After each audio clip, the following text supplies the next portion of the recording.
the way up. We on the way up. If we're all the way up. Shoot all the way up. E37, we on the way up. Tell me what you need. I will also sustain the tents of Judah first, that the glory of the house of David and the glory of the inhabitants of Jerusalem do not magnify themselves against Judah. Going up the phone.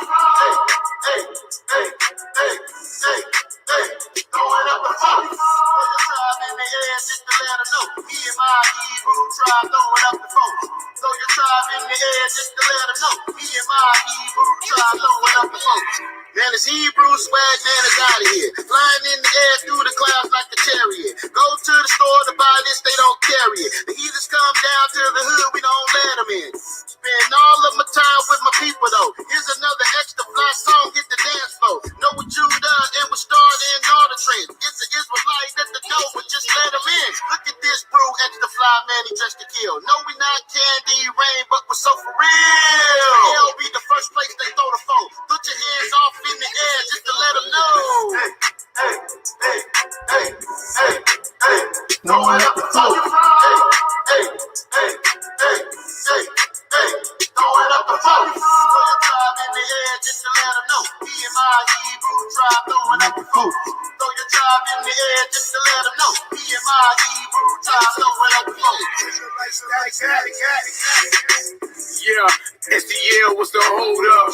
When you hear the Yahoo and see the foes up, make all my people two-step in this. Judah Black folk tribe, yeah, we rap with this. I got my SIG on me, but on the low I keep it cool. Old school gang, speak not to a fool. Never compromise cause I play by the rules. Fear of Yahweh, so it's like I don't abuse. Yeah, so folk tribe get a playback. Northern Gate, West Bank, first to say that. Fake Jew cocksucker, we don't play that. The first city with the foes on the map. Hands on Hebrews with the strap in the back. And when it comes to the spirit, we stay on attack like King David and his sons. Folk tribe where we from. Ain't a thing built a kingdom from a crumb. Righteous, you can keep your priests and your nuns. I'ma kill the deck, you the king and priest. Crown the lion of Yahweh, I to him I speak. Throwing up the phone. Throwing up the phone. Throw your tribe in the air just to let them know. Me and my Hebrew tribe throwing up the phone. Get the flow up, throw your force up, froze up, about to blow. Party till we fold up. Dedication to our king and the nation. We at the feast in your good old place. I'm Ashiaki, I was shot, no patience. Brothers falling off, no patience. Sick against the laws, he's safe. Talk about the royal laws, you break. Looking good like a vacation. We the real Jews, no fake. Jeremiah on his way, location. You were big in the heart of the nation. Throwing up the phone. Throwing up the phone. Throw your tribe in the air just to let them know. Me and my Hebrew tribe throwing up the phone. Throw your tribe in the air just to let them know. Me and my Hebrew tribe throwing up the phone. Just to let them know. Me and my Hebrew tribe throwing up the phone. In the air just to let them know. Me and my Hebrew tribe throwing up the phone.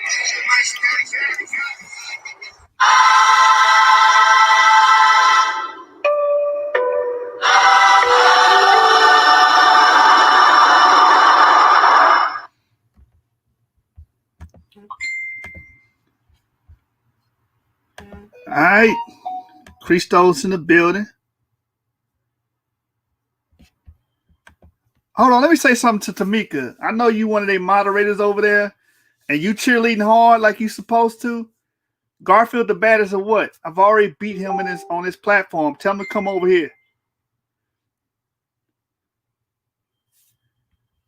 Ngozi, yeah, I speak to him. Consul. Yeah. On Team Osiris, though, now you bugging. How about on Debate Talk for You? I'll get in contact with Orthodox more, and I would love to have a discussion with Ngozi on Debate Talk for You. How about that? Hey, matter of fact, come in here and we can talk about it. You know what I'm saying? Hey, Tamika, you watch us all the time, man. Tamika be watching. I be seeing you in the comments a lot, man. You got to stream you are right there. Hey, shout out to Tamika, man. She support the biggest pseudo and the biggest fraud on YouTube, which is Garfield. Garfield said, just tell Garfield to cite the source that he getting it from. Over here at the source, you see me pull the source up and read directly from it. All he does is say, no, it's fake, it's false. He don't give you no information. He don't bring the source right to you. Shout out to the Garfield cheerleaders. And the trolls in the building. Everybody want to be a troll till they get found underneath the bridge. Hey, shout out, bro. Hey, you got to overkill them, man, because you know how they get down, my nigga. Like these niggas will play innocent. I'm watching they live early while I'm at work. I'm hearing people act as if these dudes is innocent. Why are you guys picking on Garfield? Why are you guys saying those harsh things about him? Why? Why would you guys do? Have you heard any of his lives? Yes, y'all have. You guys are in the audience. I got this brother Yahukanan on right now. We seen how Sister Cherry snapped on this brother, and Garfield allowed it to happen. We saw that. We seen Garfield because it was said on y'all channel today that they put people in the back. Garfield put Anonymous Hebrew in the back several times because he didn't want the brother to make a damn point. You niggas is hypocrites, man. You niggas is hypocrites. What's going on? In due time said the both of y'all sound good making videos without your opponent challenging info on the spot. Debate and get it over with. I've already debated Garfield. Newsflash, I debated Garfield last year. It's a landslide. That nigga had no presentation. That nigga spewed rhetoric. Demonstration beats conversation all the time. You understand? Demonstration always going to be conversation all the time. They can get on there and stream until his lungs turn purple. You know what I'm saying? He can get on there and say something's not valid all you want. You have to demonstrate it's not valid, not just saying it. You niggas is preachers. To preach means to what? To proclaim. All you do is proclaim and pontificate in all your videos. Where have you went into empirical data to come to your conclusions? Look, hey, Tamika riding hard, man. This must be one of your. I ain't gonna say that. Hey, but Tamika, what? Give me a source. Facts. He would have got on the chat. I've been on Garfield's show. I had the debate on his channel. He has yet to come over here and face this smoke. And Tamika, I'm still waiting on that source. That's subjective. Show me the source. Give me one source that he used that you saw and can verify. Not something he may have referenced or showed you. Because this brother put a book up. Oh, it's in this book. No, show the people what's in the book. That's a fact. That's a fact. Y'all universe. Shout out to y'all. He's scared to death, man. They halfway crooks, man. Hey, man. Hey, but I got my brother Yahukanan in the building. Hey, did you want to speak on the topic, brother? Yo, what's up, man? I'm gonna say this, yo. First of all, thank you for having me up on here, man. This is my thing here. You little dagger queens. Yo, I'm not with all that funny style talking y'all be doing. And I got my scope on your boy Kyle. You know what I'm saying? And I meant what I said in the chat. Like I said in the chat, and you can take how you want to take it. I ain't trying to be disrespectful, but I'm speaking metaphorically. If Garfield was to stop walking, Kyle, your head would go slap up Garfield's ass. And I meant that. And I said it in the chat, and I meant that. So I tell you what, Mr. Kyle, since you say Israelites are stupid, I didn't like how you came at my boy Moore today. That's the first time. Then I didn't like how you came at me the first time when I came on Garfield channel. But I tell you what, Garfield or Kyle, your robot, I want the smoke. So we can sit down and we can come up with a topic if y'all want to debate on a mutual platform where we can both present our sources and our evidences. So whatever y'all want to debate that we both got equal knowledge on or fair knowledge on and have a debate or whatever. Let's set that thing up. Yeah, Kyle, you heard that? Come out from hiding. You niggas be hiding. Debate the brother. You ain't gotta do it on the sword. Do it on debate talk for you. Do it over there. You niggas is scared to get your information scrutinized live in a debate. You see, it's easy to sit over there and claim and preach and proclaim messages. You niggas is not going to debate. We already been in that fire. We already know what that war like. I already debated Garfield. I'm 9-0. Nobody ain't took my belt. You know what I'm saying? I went to his house, beat that nigga up. You understand? Hey, and Tamika, you still ain't named one source. What didn't he say, brother? Hey, if you want to come on the show, brother. Yeah, oh yeah, not to mention Garfield. Man, quit running from my boy Hebrews in the hood too, man. Right. Hold on. Let's talk about disrespect, because they was on their channel saying they disrespect you over there. You know what I'm saying? We don't do that over. I'm like, nigga, y'all don't do what? Garfield said the most disrespectful stuff he could say to this brother, Mikael. This brother came over here and disrespected the hell out of Mikael. You know what I'm saying? But as soon as we say something, we clap back. Now, y'all want to play like Garfield's the victim. You niggas fake, bro. You niggas is fake. So, Kyle, come out of hiding and debate. You scared. All you Dagger Frauds is scared. Garfield, you scared. Because you know, now, hey, the whole video, he was trying to let other people talk because, you know, I'm on this bumper, man. Every time you say something pseudo, it's going to be reported here on the source. You understand? Now, it was stated that, oh, Yashub, he'll read something and purposely change it. You Negroes, where can I find y'all work at and y'all breakdowns, y'all presentations with y'all cited sources at? Mine out in the open. I got presentation upon presentation upon presentation on my channel. I'm not hiding nothing. You can click on this channel right now and see everything I talked about. Exactly, Mikael. Exactly. You popping shit on the internet, but you're not going to do that in person. So just keeping it on the intellectual level. You disrespected this man hard on our channel. You know what I'm saying? But the minute we flip on him and clap at him, now all of his cheerleaders over there saying, them brothers disrespectful. All right, man, get the fuck out of here. You know what I'm saying?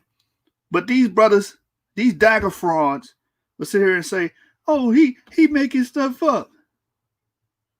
Hold on. Okay. If a source say that the Jews or these Jews were black, and you turn around and say, no, the word black means sick, or the word black don't mean black, who's twisting it? Yashub or the Dagger Frauds? I'm going off what the literature say. You put your interpolation in it because you niggas hate your people and you hate to read. It's just that simple. That's why they call you Garfield can't read. Yeah, they got a narrative to push, man. Like real talk, yo. Like they sit in the echo chamber. But I realized, and I'm sitting back, and I realized this the other day when Anonymous was on there. But I'm like, yo, like these cats really got a narrative to push. It's like they think like, yo, if they keep saying, yo, it ain't real, that it ain't gonna be real. Yeah, it's real. And I'm like, look, like I'm gonna pull some sources up. Tamika, I'm not like your boy Garfield. I show my sources. You understand? I pay for my books. I read them. I study them. I make my presentations and disseminate the information. I don't sit on my platform just saying, this is fake. This is false. Those Africans are lying. This brother said, pertaining to the oral history of the Oyo, Yoruba, Igbos, they're lying. Based off what? According to what? Just because Garfield said so? That's disrespectful, just to disregard someone's oral history and their testimony and where they come from because you have a bias. Notice, Garfield, you got your fame off of trying to scoff Hebrews, chasing Israelites, majority of your content is based upon the Bible. It's based upon Hebrew Israelites. They're not watching you for anything else. They watching you to see you try to grill Israelites, man, and discount the Bible. That's where you got your claim to fame from. So we already know what's the most important topic to you, brothers. Us. Because you built your name and fame off that. You in Sinetta. And that's a fact. Because you niggas stop talking about Israelites tomorrow, ain't nobody gonna watch y'all. Ain't nobody gonna watch your shit, man. You gotta talk about the Israelites. You gotta talk about the Bible. You gotta make these silly debates y'all have and arguments on your channel. You have to. Because you wouldn't have an audience. A dog don't chase nothing that ain't moving. You feel me? Now check this out, man. Let's see who's not interpreting the data correctly. Because I actually have data to interpret. Where's your data at? I don't see you cite shit. Now, this is evidence that the Jews were present in Western Africa during pre-colonial times. From the book, you see this? This is how you cite a source, Garfield. The source is the Jew in the medieval world, a source book from 315 to 1791 by Jacob Rader Marcus, page number 337. It states that Rabbi Samuel Hai Levi was appointed prince in the year 4787, which is 1027 CE, and he conferred great benefits in Israel and Spain, in Western Africa, and North Central Africa. This source is telling you you had Israelites in Spain, Western Africa, and North Central Africa during 1027 CE. How do you get around it? How do these niggas get around it? But I'm the one misinterpreting the data. But you'll read stuff like that and try to explain it away. Because you have a culture, you have a bias. You're just biased. It has nothing to do with information at all. You're biased against the Israelites. You're biased against the Bible. So you just say, no, no, no, no. It's not based on data. It's not based off of empirical, observable facts and data. And that's why y'all are peons, man. All of the Dagger Frauds are peons. Every single one of y'all. And like I said, those that want to be trolls until they get found underneath the bridge, man. Y'all gonna die on y'all sword here at the source. Yeah, if you run into new information, I mean, from the way I look at it, when you run into new information, you're supposed to, go with the information. I mean, if it's something that's sitting in front of you and it can be confirmed, and it's fed with sources, I mean, that aren't being refuted. I mean, unless somebody got a counter argument, if somebody had a counter argument, that would be different. But to just be silent on the issue, I don't know how that's supposed to work out. Right. Stephen Meyer said it the best. Not addressing the argument is not an argument. You brothers don't address the argument. You just say it's a lie and then move on. No, you have to address it. Demonstration beats conversation every time. Now, Kyle said, they will read something and it'll say 2 + 2 = 4, and then they'll go against what they read. No, that's what you niggas do. We'll read that the Sephardic Jews look like Negroes, and y'all sit here and try to interpret it to mean something else. So who's misinterpreting the data? Books y'all don't own, books y'all don't read. Y'all don't care to read. Y'all don't read, man. I spend the little free time I have to actually study this information because I care about my culture. All you do is sit on your channel and say, no, they're lying, they're fake, they're false. You don't do no research at all. Then had the nerve to call James and say, hey, actually, I was about to say the P word. You so afraid that you can't even hit me up like a man and ask me to come and represent my information. You hit up James, man, I asked Yashub to come on the channel and explain the Sephardic Jew situation. I told James, tell that nigga to watch my video. I did a presentation on it. Watch my goddamn video. That's what it's there for. You want to learn? There you go. All my sources are up there. You can't touch the sources because you're not arguing against Yashub. You're arguing against my research. All right. So let me get another. Let me show you another example, right? Of how these brothers try to run and get around information. Because they act like, oh, none of these Sephardic Jews was black. They was all white. That's what was said, right? These people white, and I'm trying to make them black, right? I'm going to give you this one. I believe it's what? 44. Hold on.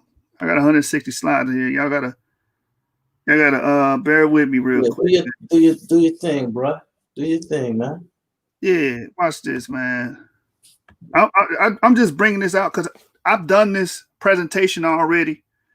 You can go to the channel, Source Debate League, and watch my my presentation called "Were the Hebrews the Victims of the Slave Trade?" Because I was supposed to debate Rob Bourne on that, but that never happened. So I just presented my information.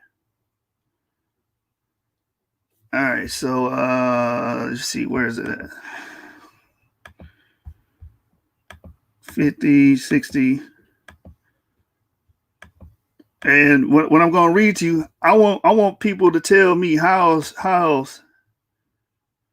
do you interpret this, right? Like this one, the Jew, a Negro, being a study of Jewish ancestry from an impartial standpoint by Arthur Abernethy, page number 9. It says the original Jews were therefore short, dark people of the long-headed type. The original Jew and the Negro were then descended from the same father. Did I insert any of that? Is there any interpretation to this? None at all. So what's the argument? The argument is the goddamn cognitive dissonance. Exactly. Because it's simply the inability to accept new information. And on top of that, this is where the disingenuous at. Shalom to the panel. Shalom, brother. The problem is this, bro, is that you can't tell me from Garfield to Alan Brown, because I refuse to call him Raw Yellow or whatever call he's Raw Dead or Raw Stillborn, whatever the hell his name is, Alan Brown and Kyle and any of them other liars over there. You can't tell me that you're scholarly and you're studying the information, you know everything there is to know about West African culture, and you don't see these sources. You haven't ran across these sources. You're a liar. You're a liar. You're not going to study West Africa and don't run across information that talks about the black Jews, not the swarthy colored Jews, not the black Jews. Black Jews, the black Jews of Africa. You're not going to tell me you've done the research and you don't see this information. Because Joshua, you just said your presentation was about 160 something plus slides, right? Right. I got my presentation on the same topic is about Did we lose the brother? Elder Yara. Yeah, we had lost a second. You cut off after you said the same topic. Yeah, on the same topic. You got your slide presentation on the same topic is 166 slides. Mine is about the same, about 166 slides. I kid you not. Same number of slides with solely information from several different sources, not the same source, several different sources that clearly state that this is primary sources for people that laid their eyes on these black Jews pre-colonial times. Facts. Pre-colonial times. So, and this is the question that I want to pose, Joshua. I want them to tell us, because their claim is, well, if you see this, if you see black Jews in West Africa at any time, they had to be converts, right? Isn't that their argument? That's exactly their argument. I want them to show us at what point in time, right? At what point in time do you see Jewish missionaries converting mass tribes of Africans to Judaism? I mean, that would be big history, bro. I mean, I didn't Exactly. even know. We see Christians. We see Christians. We see Muslims. We see Islam. Where's the mass conversion of Africans to Judaism in West Africa? When did this happen for these tribes to make the claim that they're Jews? Facts.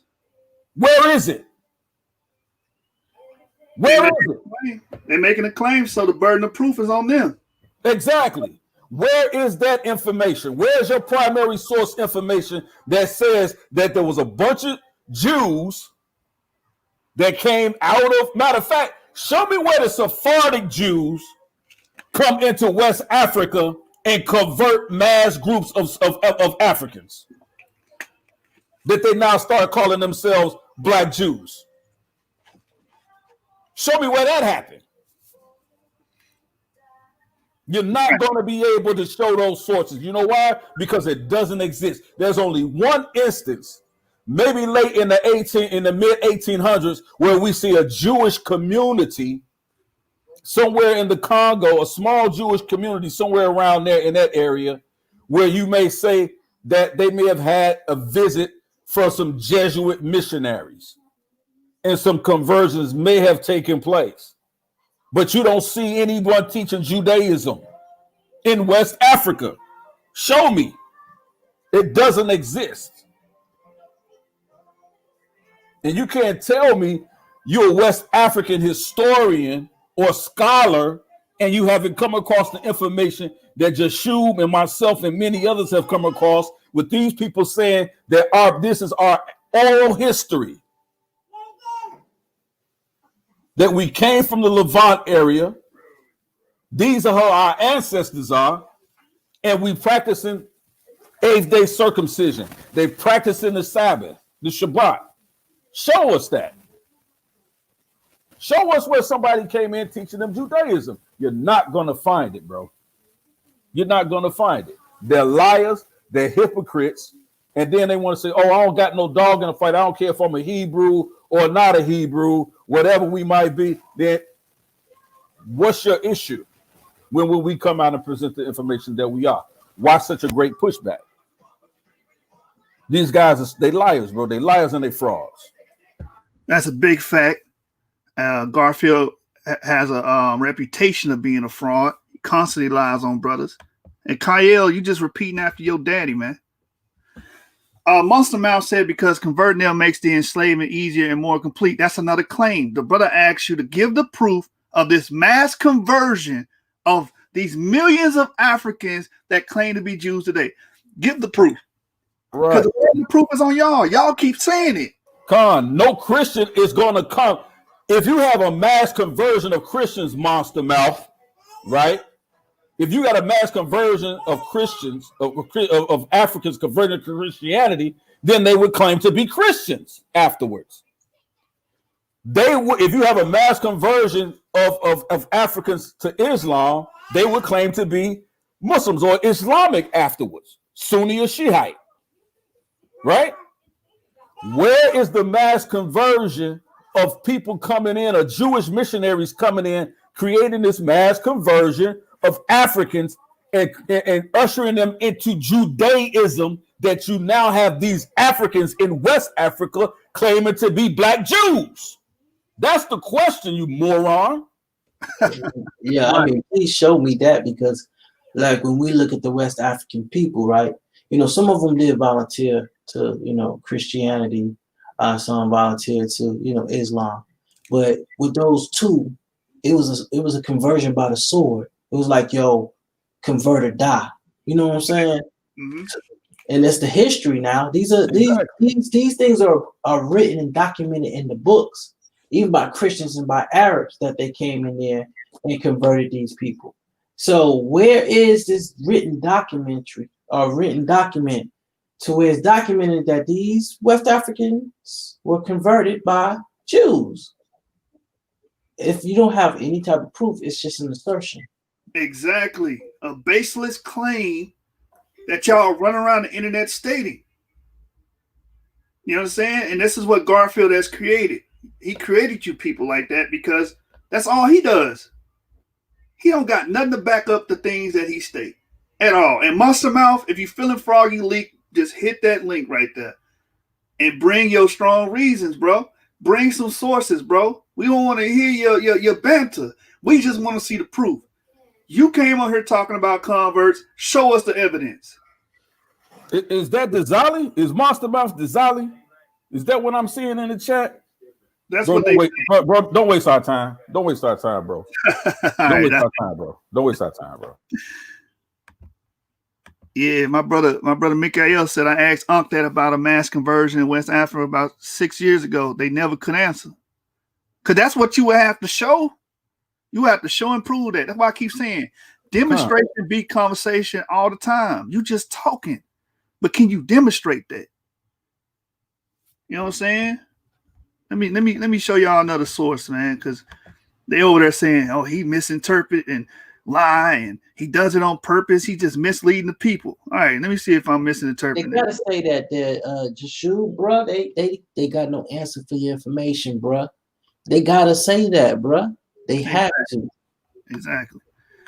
But they forgot. We got channels too. We got a voice too. You understand? Let me pull this up. All right, so I read that.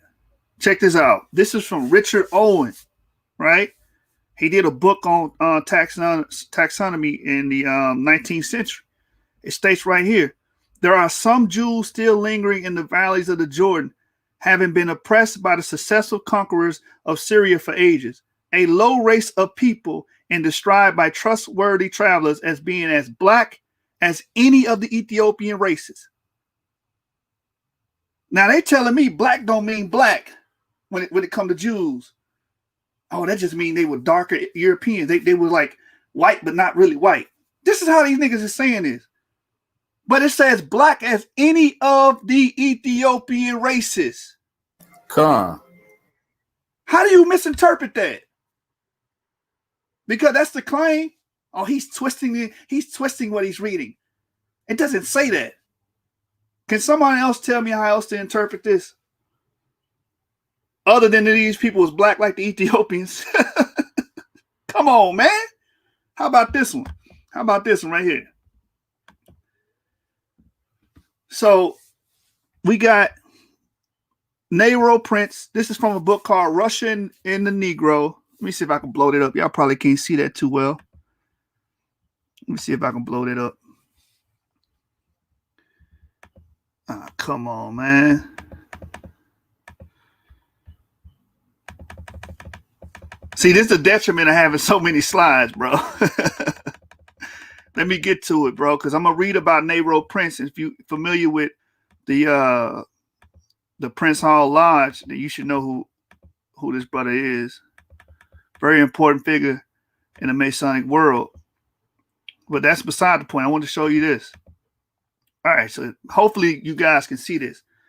Russia and the Negro by Allison Blakely, page number 17, says, in Boston, in 1808, Nero Prince was elected as the second Grand Master of the African Grand Lodge of the Masons, thereafter called the Prince Hall Grand Lodge in honor of the first Grand Master, who had died in December 1807. Prince had been one of the organizers and the first officers of the African Lodge when it was founded in 1791. By one account, Nero Prince was said to be a native of Russia, a Jew who identified with colored people. Now watch this. Wellesley reports that Prince was a skilled black cook who sailed Russia in 1810. As a leading Mason, Prince was certainly a possible link between the Tsar's court and certain Negro circles in America. So this guy, Nero Prince, was a Jew and he was described as being black. How else am I supposed to interpret that? Now to the right, same book, page number 10. It says a booklet, Africans in Russia by Leah Goldenhunger, herself a Russian Negro. She notes that the Tsarist officials frequently listed the Negroes as Arabs and Jews. Can't get away from. Come on, bro. Come on, bro. Now who's twisting this? Well, that's interesting. Come on, bro. Like they oh, he's over there lying. Show me how I'm lying. How do you misinterpret the data? That's what I want to know.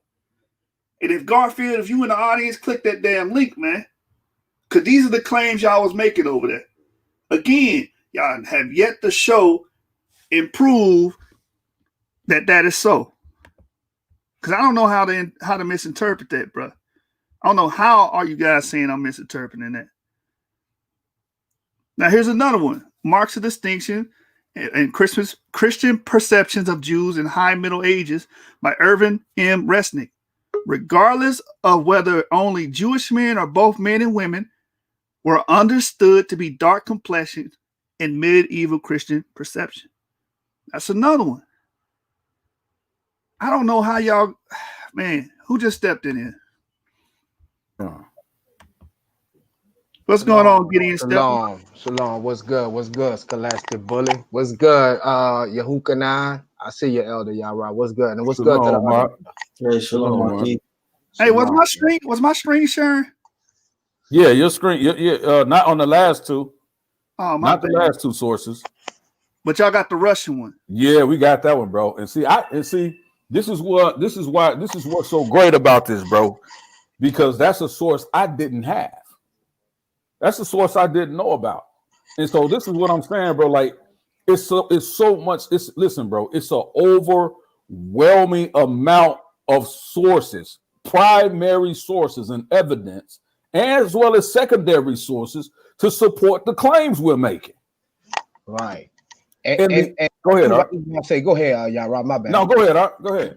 And I seen you brought out that about Russia, and what a lot of people don't realize is that Alexander Pushkin was the father of the Russian language. And he was a mulatto. His grandfather was a man called Gannibal, who was from the dispersed kingdom of Ethiopia, who claimed to be an Israelite himself.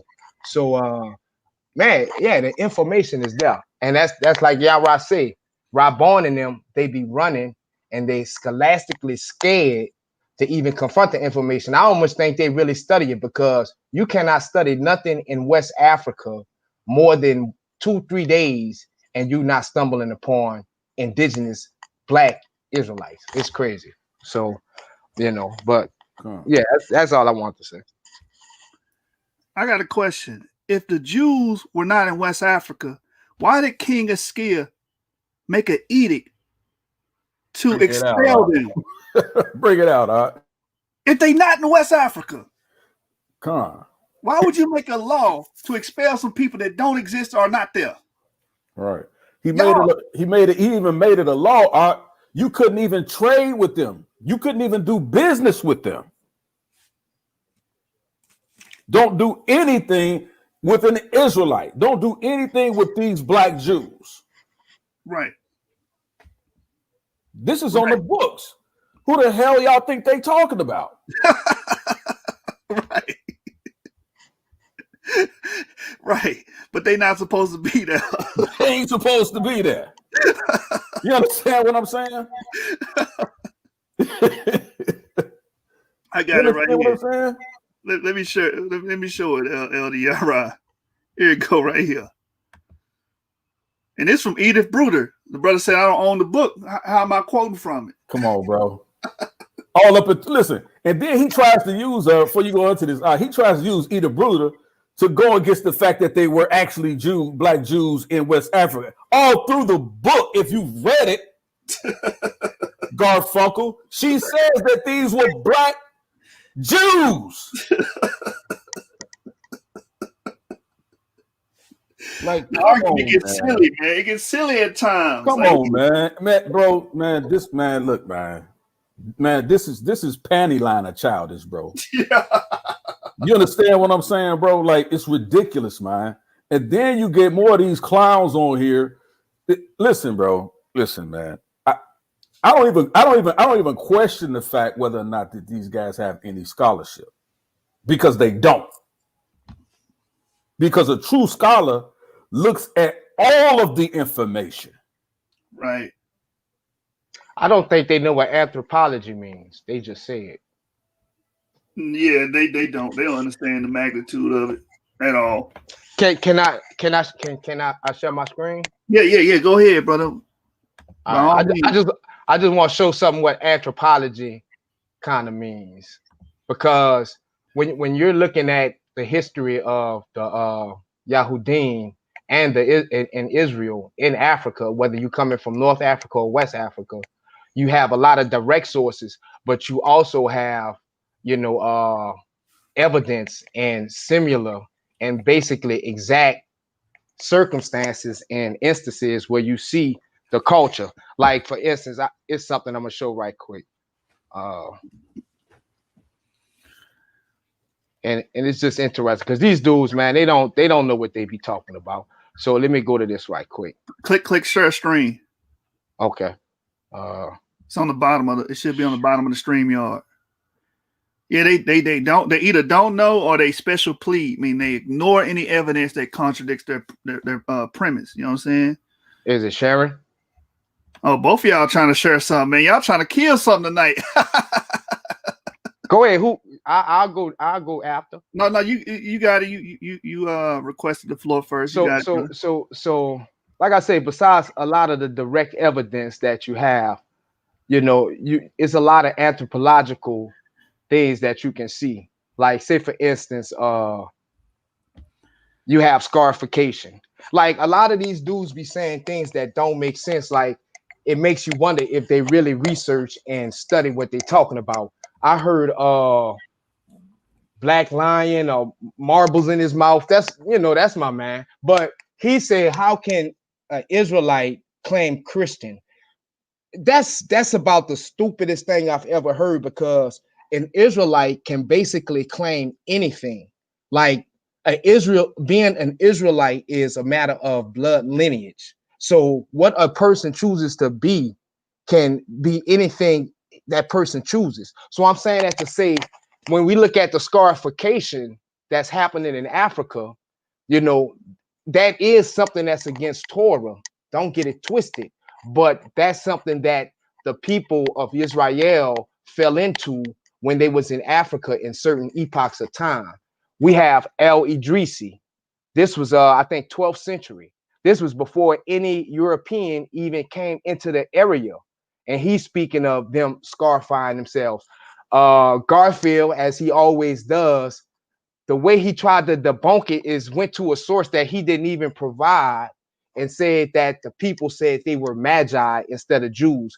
But I not only do I have the English translation of El Idrisi, I have the French that I translated into English, and both of those states that it's Jews. We have Marco Polo. Marco Polo didn't have nothing to do with the slave trade. He was a Venetian trader. And he speaks about in Abyssinia, not only the Christians, but the Jews was there, and that the Jews marked their face, one on each of their cheek. So when you go to the ties that we see that bonds, Israel being African or being in West Africa, you can't deny those ties. I mean, something is the brother, I think Q93, he said something about Jean Barbeau. But what he and what they do is, and especially like Garfield, he would take somebody like Leo Africanus and speak of, because Leo Africanus, he went all over North Africa and West Africa. And what Garfield would do is he would take a quote of him speaking of maybe some Persian or Babylonian or white Jews in North Africa and make it seem like that's for every Israelite in Africa. when that's real bad scholarship. Like I say, man, he be preaching to people that want to be dumbed down. Like, because the things he say out his mouth without vetting it is crazy. So in this book, A Description of the Coast of North and South Guinea and a New Relation of the Province of Guinea on page 79, this is what he says. He said, I have shown how much these Africans are subject to superstition and shall add no more but this one particular, that they will not ease themselves, defecate at sea, unless they be too far from the shore. And when they do it at land, they cover it with earth or fine sand. So we can see that's in direct correlation with Deuteronomy 23. So also, when you look at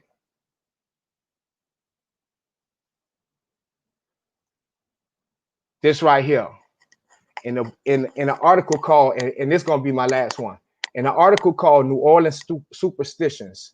This is from 1924. It speaks about what they call down there, like certain type of gree-gree or certain type of things and objects they use. And right here, it says the fear of what are styled voodoo charms is much more widely spread in Louisiana than anyone who had conversed only with educated residents might suppose.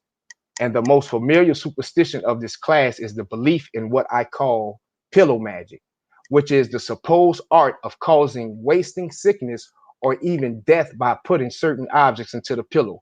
So basically, this is a curse that people will put on you. They will speak into pillows, put things into pillows, and use pillows. And it continues to talk about it. But what's interesting is when you go to the scriptures and you go to something like Ezekiel chapter 12, when he's rebuking again Israelites who sin, you know, he said, likewise, thou son of man, set thy face against the daughters of thy people, which prophesies out of their own heart, and prophesies against them, and say, thus says the Most High, woe to the women that sew pillows to all armholes and make kerchiefs upon the head of every stature to hunt souls. So we just read about they still using that form of idolatry way in West Africa.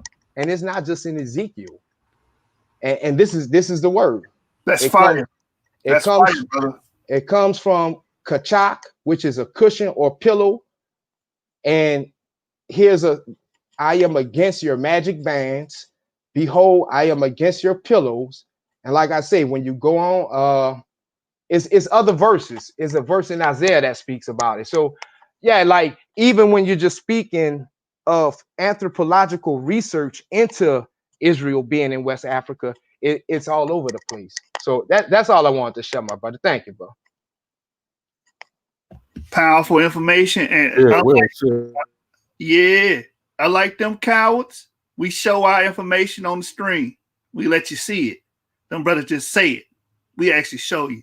So, Elder Yara, you want to share something with the people? Yeah, can you show my screen? Let me know when y'all can see it. It's up there. It's up there, right? So this is what we got to start doing, Israel. Reclaiming Africa. You understand what I'm saying? Because these clowns, they want to tell you that your history ain't your history and you have no connection to West Africa. You understand what I'm saying? And I'm going to go through some sources. All of the sources I hear, a lot of them going to lead us to Israelites pre-colonial time. But I want to show some sources in here that we know that they haven't looked at before. Because you can't study West Africa and tell me you've never come across these sources, right? So let's deal with this one. Can y'all see my screen? Yeah, you good. Okay. This is Wilson Armistead, Black Jews of Judea. He says this in his book, A Tribute for the Negro by Wilson Armistead, page 65 and 66 from 1848. W. Irwin, American agent, W. Arnott, New York, publishers.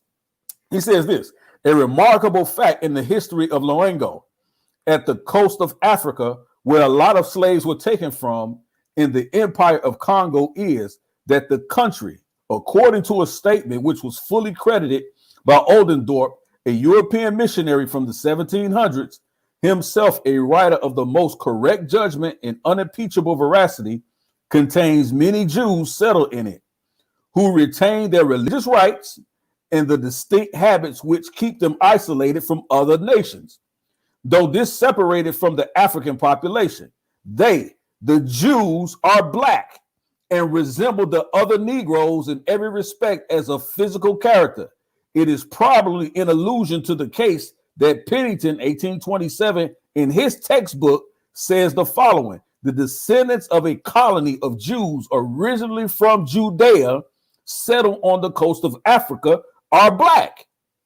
Now, how are you telling me you're a student of West Africa, but you've never seen any of this source information? It makes absolutely no sense. None at all. It makes you a liar. Let's go through a few more. This is Philip Lindsley, Black Portuguese Jews, right? For those who say we don't know nothing about the Sephardic Jews and we don't know nothing about the Maghrebi Jews. Let's see what they're saying, right? The Black Portuguese and the Bronze Europeans of all sorts found in Africa and Asia assuredly do not prove either a transition from one distinct physiological variety to another, or the creation of any new variety. The works of Philip Lindsley, Miscellaneous Discourses and Essays by Philip Lindsley, page 176, 1866, J.P. Lippincott, publisher. Black Portuguese and the Bronze Europeans. You understand what I'm saying? These is who they're talking about. Why do they keep referring to these Jews as blacks? Maximilian Mission, from A New Voyage to Italy by Maximilian Mission, page 139, 1714, right? He says, "'Tis also a vulgar error that the Jews are all black, for this is only true of the Portuguese Jews." He says the Portuguese Jews are all black, but not all the Jews are a dark African color. We notice when the scripture tells us that Israel is as a speckled bird. Right. See, y'all got to understand, don't let these people get you cornered in their crap. They say, oh, all the Jews got to look the same. No, the scripture tells us all the Jews had different complexions. But we know that they're black Jews. These are people who are placing their eyes on these people. They're placing their eyes on these people. Benedictus de Spinoza, from the writings of Benedictus de Spinoza, a Jew in Amsterdam, 1632 to 1677. He was of a middle size. He had good features in his face, the skin somewhat black, black curl hair, long eyebrows, and of the same color, so that the one might easily know by his looks that he was descended from Portuguese Jews. Tractus Theological Politicus by Benedictus de Spinoza, translated RHM, it was page 19 in the introduction, 1862. Like, we could go on and on, family. Like, this is like it makes absolutely no sense for you guys to try to convince anybody that you're a historian. Let me go through some of this, bro. Right? That you're a historian. I'm not gonna even crush you with this one, but I'll back up a little bit. And here's another thing we got to learn how to deal with. I'm telling you now, study your your Arabic writings of the time, your Arabic history, and the French. Right? That's where you're gonna find a lot of this information. Right? Because these were the people that were attempting to come into the land of Africa in West Africa and colonize it.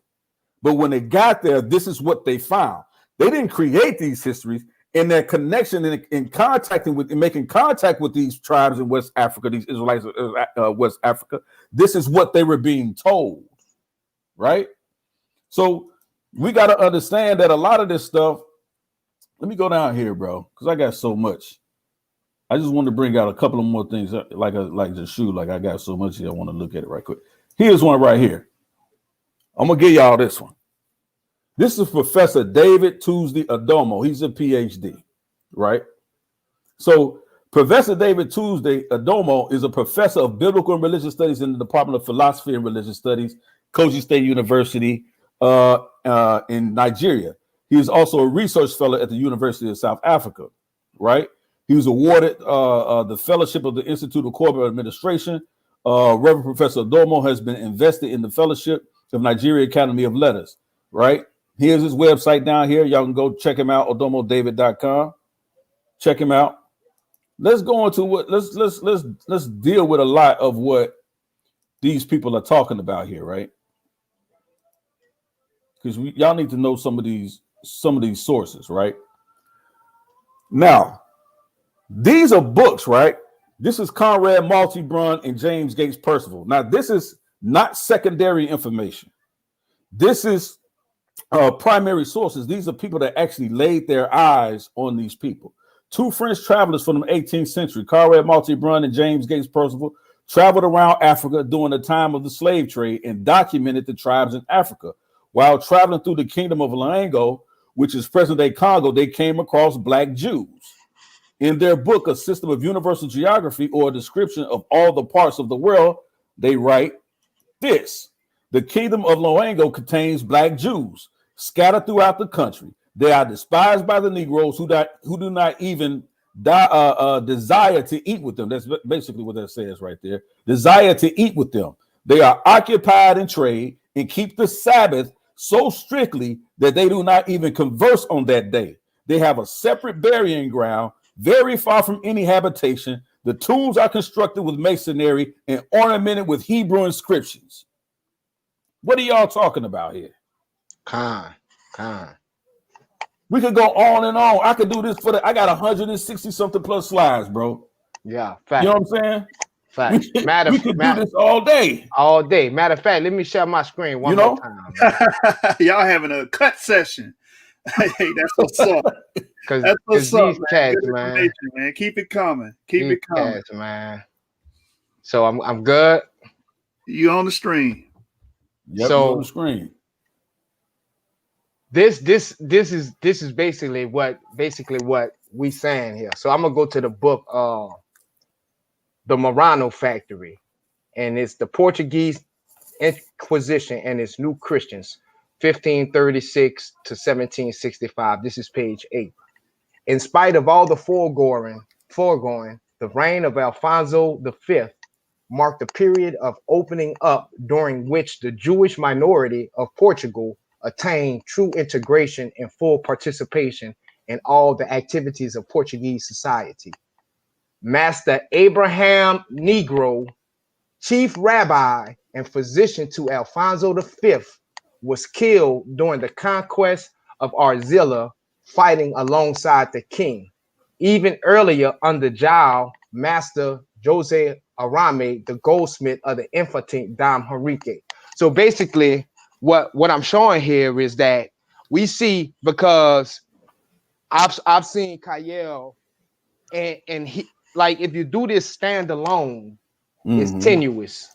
But when you have so much cumulative evidence, like Kyle tried to say, the reason why you had Jews in the Congo because they were white Spanish Jews that came there, and he went to some Portuguese that lived in Brazil that was in the Congo taking slaves, and his name was De Souza. So based on that, Kyle horribly said, because that was a Jewish name, that made him a Jew. So I'm looking at him like, okay, so when I apply that same methodology that he just did, we see this man named Master Abraham Negro. So you tell me what rabbi is running around with a name Negro. But that's all, man. It's crazy. And also, when you were speaking about the Congo, it's interesting you speak about the Congo. I go just real quick. And it's something that I like to call cultural attrition, right? So when we go here real fast, and we look at it. So These are two sources. One is from L. Idrisi in the 12th century, and one is from Leo Africanus in the 16th century. Al Idrisi say the inhabitants of Cameroon, according to the report of the merchants, claim to be Jews. Their belief is a confused mixture of all things. They recognize neither kings nor property rights. So then we go to the 16th century. Leo Africanus is basically the same area because it was the Europeans during the scramble of Africa that start partitioning Africa the way we see it now. So Leo Africanus, he say, to the north of Congo, upon the seacoast, began the kingdom of Luango, tributary in times past to the king of Congo.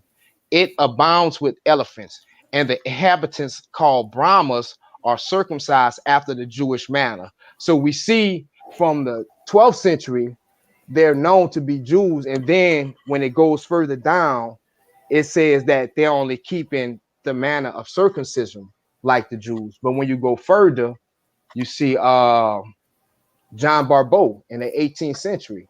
This is what he says about it. He says, Luango, in ancient times, the natives were all wild and man-eaters, as still the Jagos are, who dwell towards the east and southeast. They used bananas for bread and fed on wild beasts, hunting buffaloes, wild boars, and such like fishing. So basically, he's saying these are basically savages. So we see the attrition from a strong Israelite culture to where they basically living on the edge of barbarity. And this is what them brothers think Africa was. They just think brothers was running around for thousands of years living in a hunter-gatherer type of living, which is not true. That's just the effects of being displaced and being dispersed from their kingdoms. So that's all I wanted to show, you know. Hey, I want to Yeah, land me back off of one thing, Uriah, and I'm gonna give it right back to you. yeah, go ahead, up. On the Portuguese point you brought up, Elder Uriah, Yes, sir. real quick. I'm gonna show them something because again, Kyle over there saying that we misinterpreted the data. I'm twisting it. Garfield said I purposely twist the information, and I'm doing it on purpose to mislead people. Right? That's his words. Right. So this is a source called A Companion to Global Historical Thought by Wiley Blackwell, page number 217 to 218. It says, in the case of the Portuguese Empire, one cannot ignore the importance of the deportation of the Sephardic population to Cape Verde or Guyana in the first years of the 16th century. So the books say you can't ignore it, but these brothers ignore it completely. They ignore it completely. It says these Portuguese speakers became Luso-Africans and formed families of darker and darker skin without ever losing their Jewish name. How the hell do you make these people white, man? But see, what they do, Yashu, is they do the very thing that a lot of our ancestors who stayed in Spain did. They were denying their Jewishness, quote unquote Jewishness, which actually was a byword for their blackness, because they knew that the original sons of Jacob were Jews. I'm just using Jews for, we know what we're saying, but they knew that the way that they would hide themselves being Jews was to get whiter and whiter. Like if you look at a lot of movies, I forgot what this movie I seen one time ago, a couple of years back. It showed a Jewish woman. She was white, and she was searching for her family records so she can destroy them because she had a Morano in her family.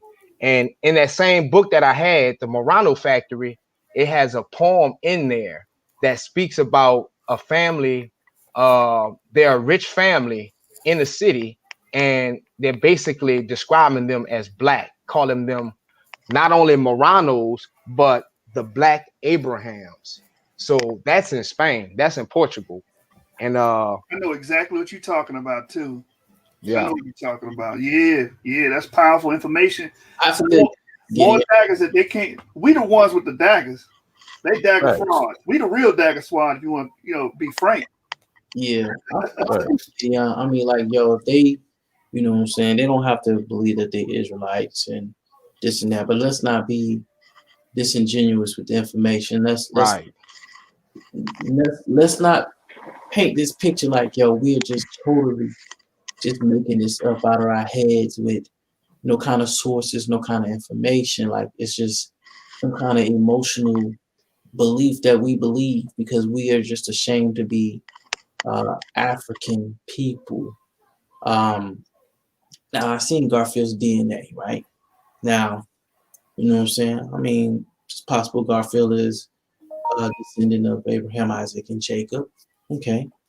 But you know, he says he's a descendant of a West African tribe, and that's possible as well.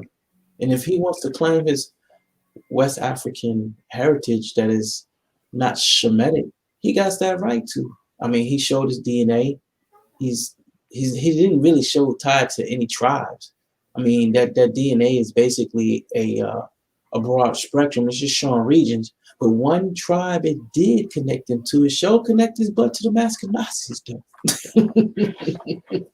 Hey, I seen that on one of them lives, and I put it in the chat too. I said, See, okay, this is the thing. makes sense. Particularly connected him to a actual tribe of people, though. With that one, it's an Ashkenazi. Everything else was broad. France was broad. Scandinavia, all that was broad, right? Parts of West Africa was broad. But one thing that was specific was that he has Ashkenazi Jewish ancestry, which he don't want to claim, right? If he don't want to claim it, that's on him. You know what I'm saying?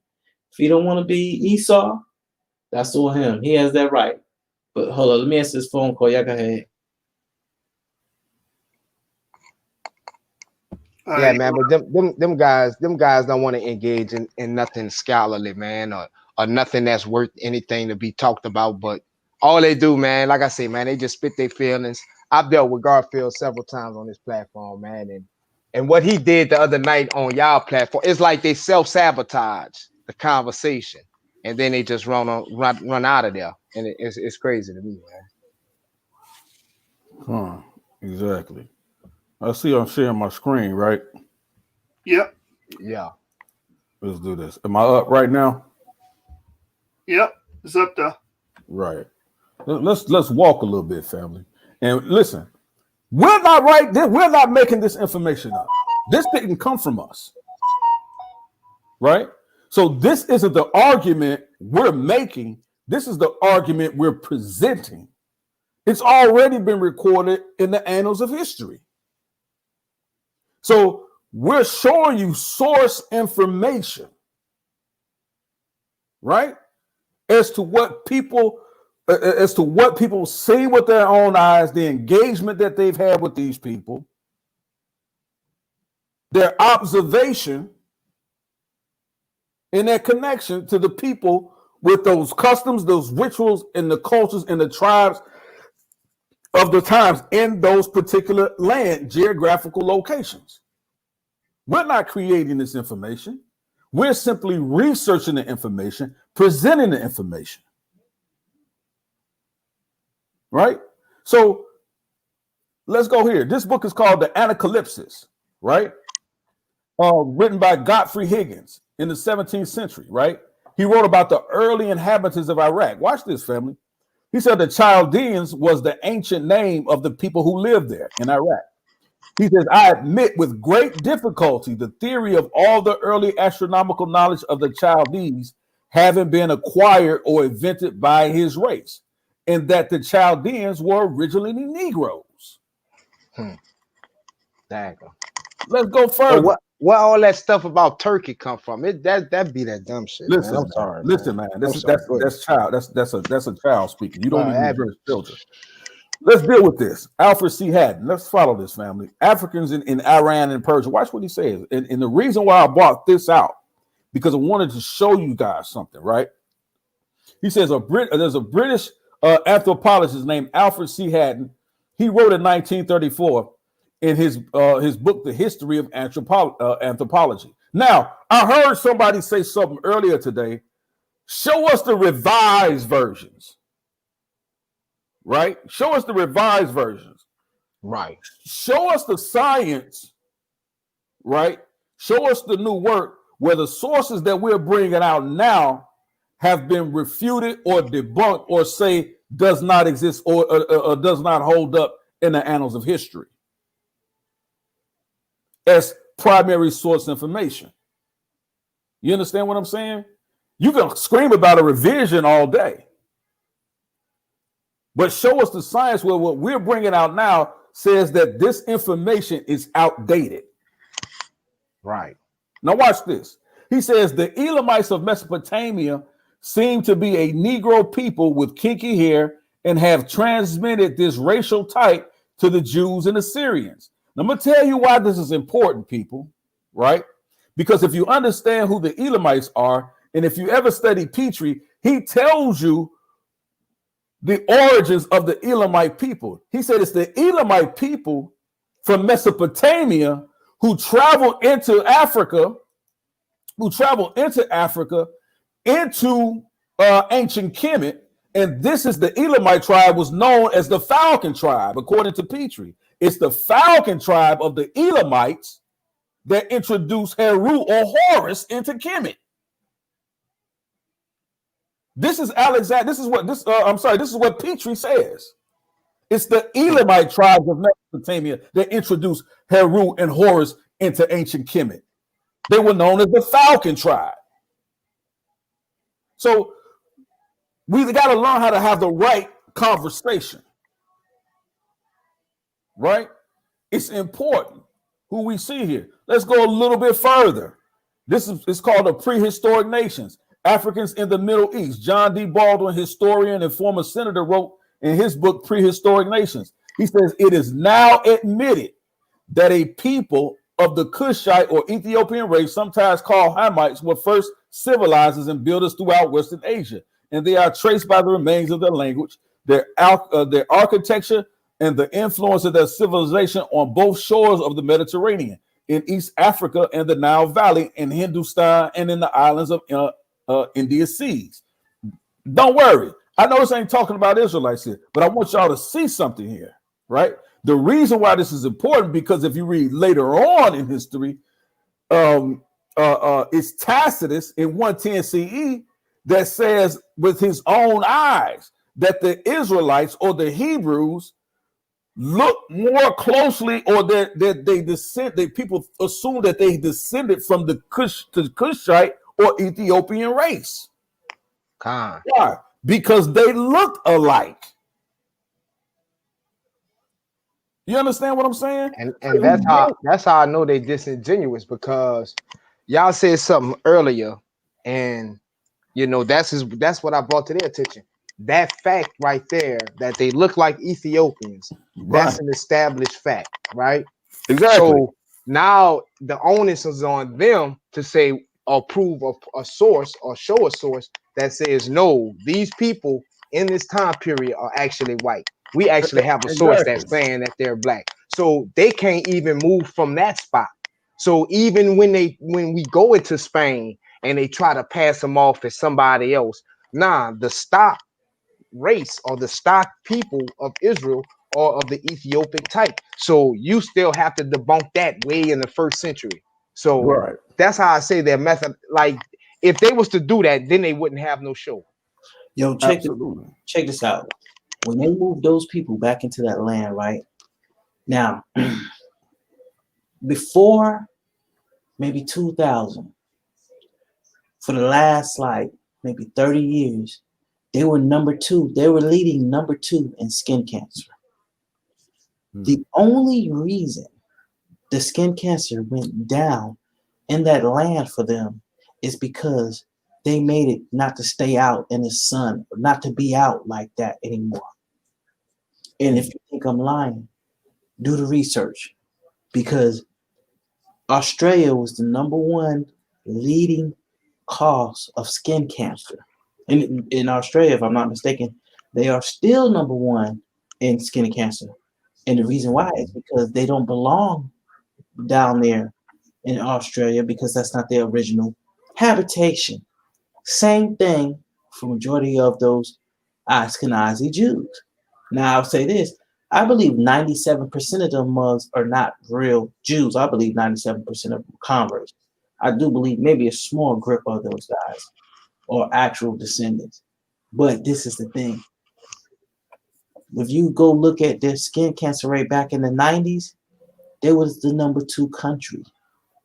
Why? Because they don't belong there. With that, I yield. And if anybody think I'm lying, do the history. Look it up. Let me go through one more. That's a great point. And isn't it in the book of Zephaniah? Zephaniah is referred to as Cushi. Like these people, yes, yeah. Facts. In the book of Zephaniah, I believe Saul was called Cushi. In the book of was it Psalms? Yep. I agree. That's right. Yeah. That's right. Like, and it only means one thing: dark complexion, dark skin, black. That's all it means. Nothing else. That's all it means. And it was a distinct description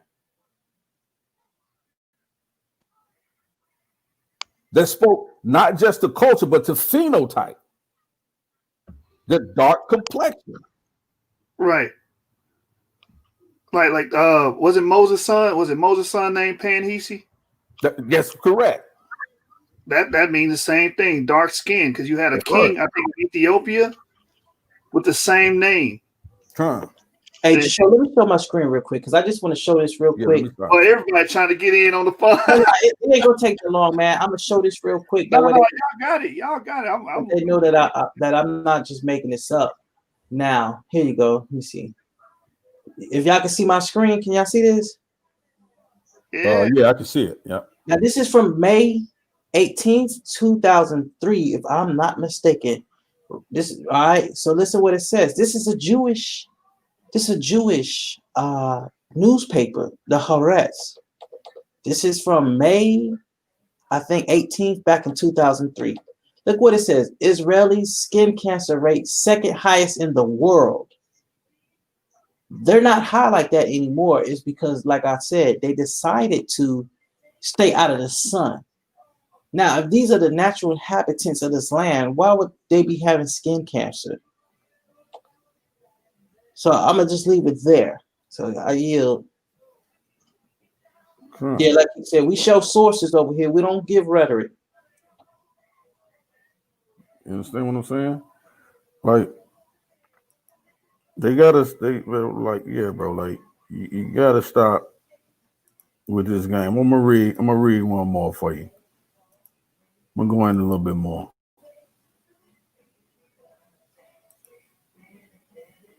Let me know when my screen's sharing, family. It's up there. It's up there? Yep. Right. Let's go into this one right here. This is the Lost Tribes, right? It's a myth. Now watch what they say. The Lost Tribes, a myth. Suggestions towards rewriting Hebrew history. Hardcover, January 1st, 1930, by Alan Howard Godby, right? And if you guys haven't studied in Israel, if you haven't studied or read any Alan Howard Godby's works on the Black Jews, study it. Read up on his research of what he says. You're going to find some interesting things there. Now listen to what he says. Israelite among American Negroes. He says, Dr. Alan H. Godby postulates the position that Black Jews were on the West African coast from Senegal to Angola, and they, the Jews, were driven to this area from the Central Sudan by Muslim propagandism. Having a knowledge of the Black Jews in the United States, Dr. Godby arrived at this conclusion. Let's see what he says.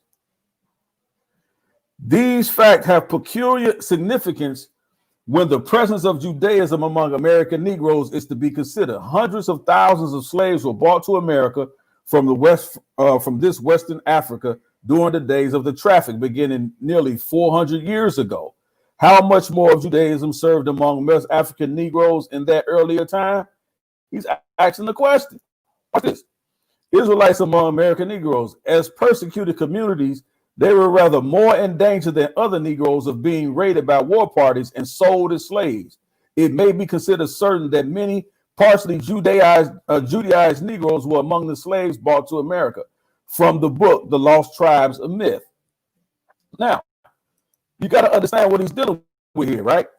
He's telling you that they came here, right? They were bought on the slave ships here, practicing what he called Judaism. He said they were more in danger among the other tribes of Negroes in the west coast of Africa than any other. Why? Because they were practicing this custom. Never does he say they're converts. You understand what I'm saying? Yeah. He's asking a question. Never does he says. Go ahead. What's crazy, man? Like they say we underwent a mass conversion, but the evidence doesn't speak to it. But here, bro, you have a 10th century source called the Kuzari, which explicitly says that their king Bulan converted to Judaism when he found 6 they say it was 6 Jews. It could have been 6 Israelites, 6 Edomites. It could have been 6 anybody from the Levant. But this King Bulan supposedly found 6 Jews in a cave. They converted him first in his court to Judaism. And it was his grandson in I think the 7th century that I think the 9th century that his grandson converted the whole kingdom then into Judaism. Now that's in the Kuzari that was written in the 10th century. So that's the evidence that they asking from us. We don't have it, but they actually have it. You know, so it's like I say, man. Like you said earlier, what it is, the confirmation bias is crazy. The cognitive dissonance is unimaginable, man. It just doesn't make any sense. Exactly. Let me go through this one. This is the Vicarious Jews, or the Vicarious Jews, right? The sources of history in the Pentecost 6 lectures delivered in Princeton Theological Seminary by Samuel Colcord Bartlett, page 118 in 1883. Right? New York ADF Randolph Company publisher. He says, thus the black color is found not only in individuals as the black Jews of Portugal, but in tribes, as the Vicaries on the Red Sea, whose hair and character are perfectly Semitic. Like, these people aren't just pulling this out they behind, bro. Right. These are scholarly, educated people of his time. Watch this. There is no economic or social gain to be had in labeling these people, these African tribes, being found on the west coast of Africa as Jews when they weren't. No economic gain for it. None at all whatsoever. There's no recorded history where slavers paid more for quote unquote Israelite slaves than they did for indigenous African slaves. Right.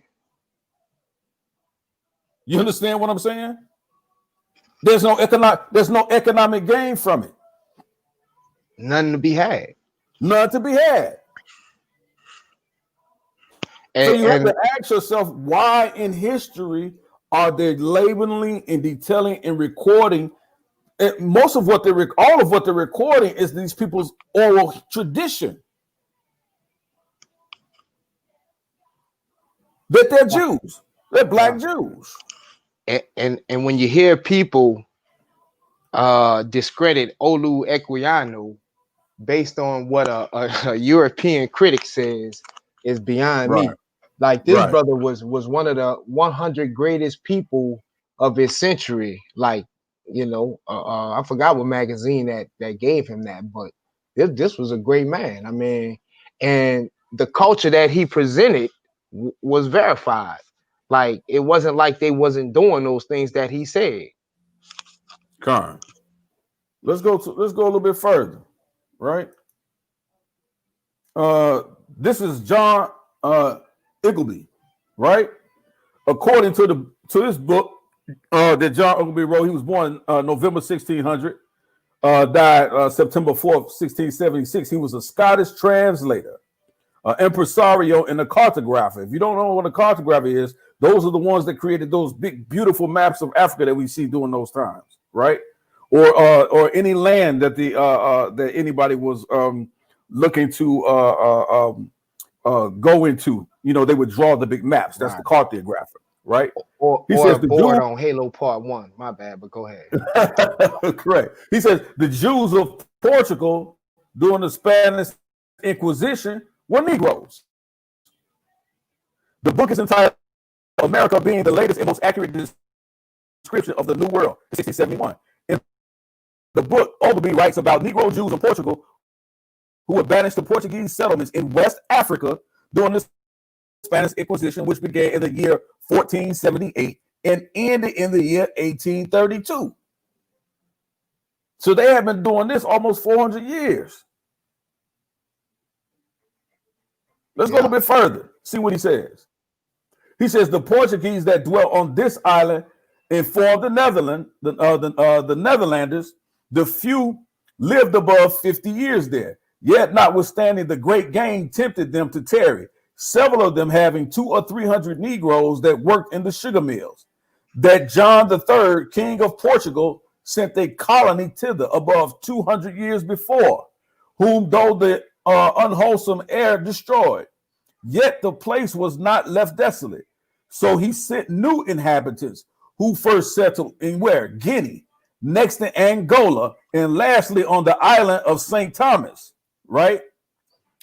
Some argue that it wasn't St. Thomas, but San Tome.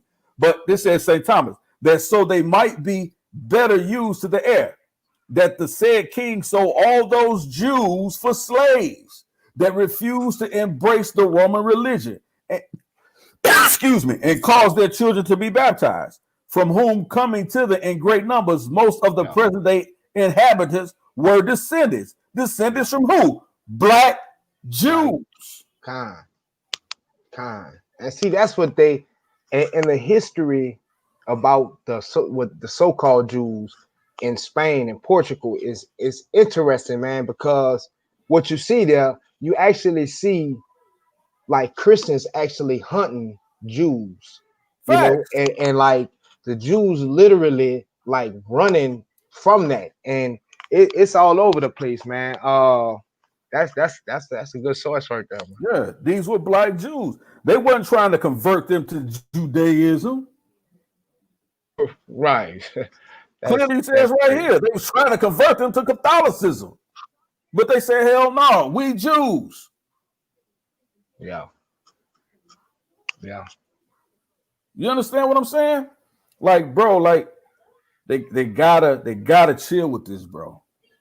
I think I'm gonna end it right here, but I'm gonna go through this one real quick, right? This is a source article here, right? This is from Haaretz. This is let's see. 2017, the story of Senegal's hated reclusive Jewish community. It says Portuguese navigators documenting their voyages around Africa's shores in the 15th century actually reveal how the Europeans saw the world and the Jews. Right? Now let's go down here. It says Hebrews in Senegal. The European Jewish newspaper known as Haaretz published documents from a Portuguese traveler. That was just the article I just showed right here. This is the contents of that article. Traveler who wrote about what he saw in Senegal during the time of the slave trade. The Portuguese traveler said this: some of the people here believe in Muhammad, but the majority are idol worshippers, wrote the nameless Portuguese navigator. In this land, there are Jews known as what? Gauls. Say what? Let me read that again. He says, in this land, in Senegal, they're talking about, in this land, there are Jews known as Gauls. That's a and they are black like the rest of the inhabitants, but they have no synagogues and do not conduct Jewish ceremonies. Watch this. He says, they do not live with the other blacks, but separately, he reported, because they do not dare enter the villages. They locate themselves behind the houses of the ruler of the village And at dawn, they sing his praises until he grants them a portion of millet. And then they go. If they didn't do so, the rest of the blacks would not tolerate them. So great is their hatred for them, which forbids them from entering any house except for that of the ruler of the village. If they find them inside the village, they are beaten with sticks. Let's continue. The uninformed writers of the arrest article try to make the claim that because these Jews in the document did not practice Hebrew customs, that they were not really Jews. The most likely reason why the tribe didn't practice Hebrew traditions is because many Israelites were scattered and lost their culture and identity during the persecution. Also, this document is important because it shows how much the Israelites were hated in the native African population. We read the same thing, or what Joshua brought out about King Askia.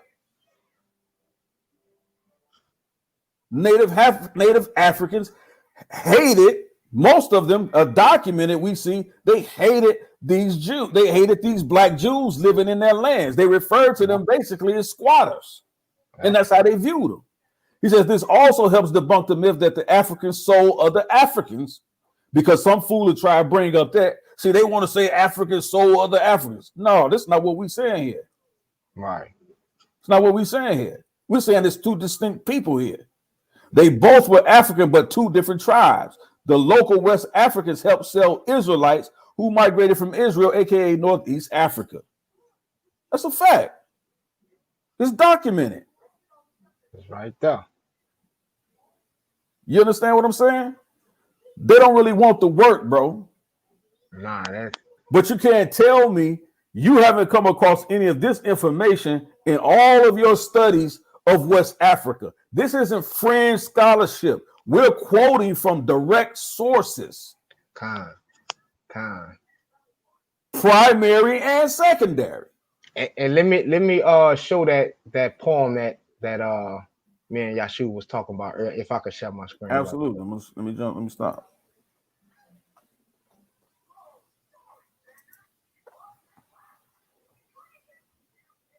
All right, so y'all brothers can see that? Yep. So this is it right here. This is from that book, The Murano Factory, The Portuguese Inquisition and Its New Christians. And it's documenting from the time 1536 to 1765. And this is on page 10, 15, 16. So this is, so like like you were saying earlier, yeah, right. This is in I think Portuguese or Spanish, right? So we have the Spanish right here, and then it goes to say, I do not defame by calling them Moranos, those who were Jews and now are fine Christians. Rather do I call them apostles, deserving great unending praise. Moranos are those who most perfidiously baptize, gore our faith, clinging to the old law, indoctrinated by the wretched Abrevels, right? So that's Abrevels. So we see this right here. It says the derogatory reference is to the wealthy Jewish Abrevel family of Lisbon, headed by the scholar, financier, statesman Isaac Abrevel, who, implicated in the purported conspiracy against King Giles II, fled to Spain and was sentenced to death in absentia. Pestana's distichs defining Moranos appear as part of a 720-verse lament on the evils of his time in Garcia de Resende's Conociero Garo. So what I want to show you, brother, so when you translate it, look what it says. It says, but apostles, I call it more great. See, it's kind of badly translated because I just went to Google Translate. It says, but apostles, I call it my great or more great praises having too many. Sam Morano, the Brown, our fee may enfies, whatever that word is, that in the old lay Samaran of the black, my bad, y'all, let me go back, of the black Abreves Dostrinos. So we see that they describing this wealthy Jewish family as black, and also by them calling him Sam Morano the Brown. So that's in the book, The Murano Factory. So we see that these people, and this is in 1485 that this person was sentenced to death. So we have up until the 15th century so-called black or black Negro Jews in Spain and in Portugal. So, you know. Con. Con. Hey man, But we not talking, man. We just putting up sources. But my bad, Yasu. Go ahead. No, y'all. Hey man, this is just as much as y'all show. You know what I'm saying? This is what we want. We want to form like Voltron against these cowards. You know what I'm saying? Because what they do is they get a panel full of guys that agree with them, or a bunch of yes men, real yes men, because there's no sources. Y'all not bringing no sources. Elder Yara came in today, showed nothing but source material. Gideon Stepper showed nothing but source material. So your argument has to come from a source. Demonstrate how we wrong. Until then, you're gonna be treated as the clowns y'all been. You know what I'm saying? We've been calling y'all living up to them names, bro. The Dagger Frauds. Con. And Kyle, you supposed to come on tomorrow. You gave your word, brother. You said you would do it. I'm putting it out there. So just in case when tomorrow come, I get off work and that live start, you have no reason to back out of it. Yeah, you let him know that Yehukanan wants to debate him, and we need to decide on what we're going to debate about if he's up for the challenge. Yeah, Yahukanan, you need to bust one of them cats in the head with that DNA stuff, man. Facts. Look, and that's one thing them niggas can't get around. You can't get around the fact that there's sub-Saharan DNA in the Levant during the time of the Israelites. It's a powerful point. You can't get around that. Why do you see that DNA there? Why? If we don't got nothing to do with the Levant, and according to Garfield, we were stuck in Africa for 10,000 years. We shouldn't see DNA outside of Africa then until slavery, according to him. You see what I'm saying? We got so much evidence. We can see Asian crops being brought in by the Bantus. We can see metallurgy being brought in. We can see everything. We can see the tradition and the traits, the material culture being brought in from Asia by these people that have E-markers. They don't want to have that DNA discussion, man. That's why every time I call out Garfield on that, his mom's the word. Yeah, you had him running last night. I seen that. That was bad. That was a bad look. He shouldn't make no type of claims or assert, like, nah, that was a bad look on them. And it shows that them brothers, what you said, they went to a safe place. I think that was D-Red said that. Yeah. But that's true, man. It's like that's pitiful, man. It's pitiful. Right. But it's okay. I'm watching now. I'm in tune. Every pseudo thing you say, Garfield, is gonna make the big screen over here on the source. We recapping everything. You understand? We were gonna recap everything. So when you make them dumb arguments like Africans being stuck in West Africa for 10,000 years and never leaving, just know Yashu watching. We the pseudo busters, man. You understand? This brother gonna tell anonymous Hebrew that he can't be EN 180, and told the brother he lying and everything, and the brother busting him out on live TV in front of the whole world. You know what I'm saying? You brothers speaking absolutes. That's your problem. This is what they say. Anybody that's black and a Hebrew is a convert. That's an absolute. Right. You don't leave no gray area. Right. You understand? That kills your argument because all I got to show is 1 or 2 or 3 examples. Boom, I won. You lost. You said all of them. Once you say all or none of them, you destroyed your own argument, bro. Right. And that's the arrogance of their argument. Like I say, man, it's like 3,000 tribes in Africa. And they are trying to say that we're not none of those tribes. When you look at the ethnogenesis of tribes, they've only developed the ones that we know. They've only recently developed over the past 400-500 years. Before that, those tribes didn't even exist. So that's how I know, man. These guys, their skill level is very novice. They like stuck in 88 Afrocentrism, and they still reading those books and still have that worldview. And it's bad. It makes them look bad, man. That's why they got to be on their platform where they can preach and they can, spout off stuff and, not be held accountable. They can't really go nowhere else. But if you see Israelites, we gonna go everywhere. Like, it don't matter. We have brothers who don't much really know what they be talking about, but they still gonna go on. They gonna be there. Them cats ain't never there, So cats cowards, man. Right.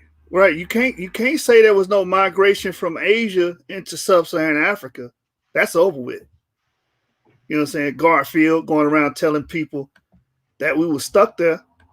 You can't say it was no migration because we got we even got viruses that are native to Asia that made its way to sub-Saharan Africa.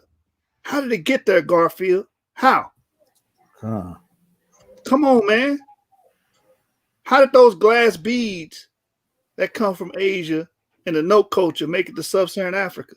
Huh? Somebody had to carry it there. Come on, man. My brother D-Red bring up those y'all ready to go. I'm gonna give it to you, brother. Here, go ahead, man. Yeah. Y'all ready to chop these brothers' heads off. Yeah, but shout out to Aki in the chat, Diz the Hebrew. He asked a question about Edith Browder. See, they also make a lot of misconceptions, and they lie a lot about what Edith Browder actually done in her work, right? To try to say that she says that these weren't Jews. She never makes that assumption, or that they weren't black. She never makes that assumption. Now, I have it in my personal presentation, but I'm not going to show it for my presentation because I don't have the timestamp for the source from this quote. But I found it here, and this is can y'all see my screen? This is called an article from the Lost Jews of Africa, right? And let's talk about it. This is for Aki in the chat because he asked a question about Edith Browder. So don't let them tell you that she said this and she said that, because I guarantee you none of them have read. They take snippets and they suggest that she may have said. But here's her direct quote, right? Here's what she's saying, right? Let's get it down to right here. And if you've never seen her, this is the lady Gavin. She's actually the lady that actually worked on the documentary film with Edith Browder when they were actually putting this whole thing together, right? So the film entitled "Black Jews," or Jews or Black Jews in Africa, focuses on a dozen African tribes in Nigeria, Ghana, Cameroon, other countries, each with a Jewish story, in other words, an oral tradition. Some claim to be descendants of the Bible's 10 lost tribes. Others believe that their ancestors was Jews who immigrated from Judea to Yemen looking for gold. This is their oral tradition of the people that these people have actually laid eyes on, right? So we're talking about primary source information here. These are the people they're dealing with. And stop letting these people tell you you have to discount these people's oral traditions as primary source information. That's crap. These are their oral traditions that they've been saying and passing down from generation to generation for hundreds to thousands of years. Right? Let's go a little bit further. This is what they say. Others believe that their ancestors were Jews who immigrated from Judea to Yemen looking for gold. Now watch this. Here's the wickedness. Rabbinical authorities have not accepted any of the tribe as Jewish under halakha Jewish law, although all the tribes strive to be recognized as such at some level or another. In other words, the Ashkenazis is telling these folks, you ain't Jews. Yeah. And the reason why that's important is now you have to ask yourself again, if they're saying that they're Jews, you in the Ashkenazi rabbis are saying that they're not Jews, then where did they get the history from? Who taught them Judaism? Who taught them the oral histories? Which one of you rabbis came down there and taught it to them? Now watch this. Now, you heard what Elder just said, right? Who taught them, right? Now, let me just confirm that, right, with another source, right? And look, I'm coming back to my same source, Christopher Harris. Coming back to my same source, buddy. All right. So last time I dealt with the homie, right? This time I'm gonna deal with Senegal and Gambia.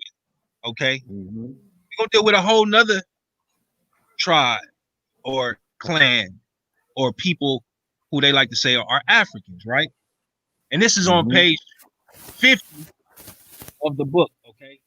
The Hebrew Heritage of Black Africa by Stephen Jacobs and Farrar, there it is, Farrar Moses, okay? So I just want y'all to see, right? This is where I'm coming from, right? That's where I'm coming from. I'm about to read that, all right? So this is what it reads. It says, perhaps more revealing are the comments which Edmund Morel makes in his book about the experiences of his friends, Captain de Girardin, who lived for several years among the Fulani in the Senegal Gambian region, or Senegambia, as it once was called. Morel says that Girardin was particularly struck by their peculiar knowledge of Jewish history, so familiarly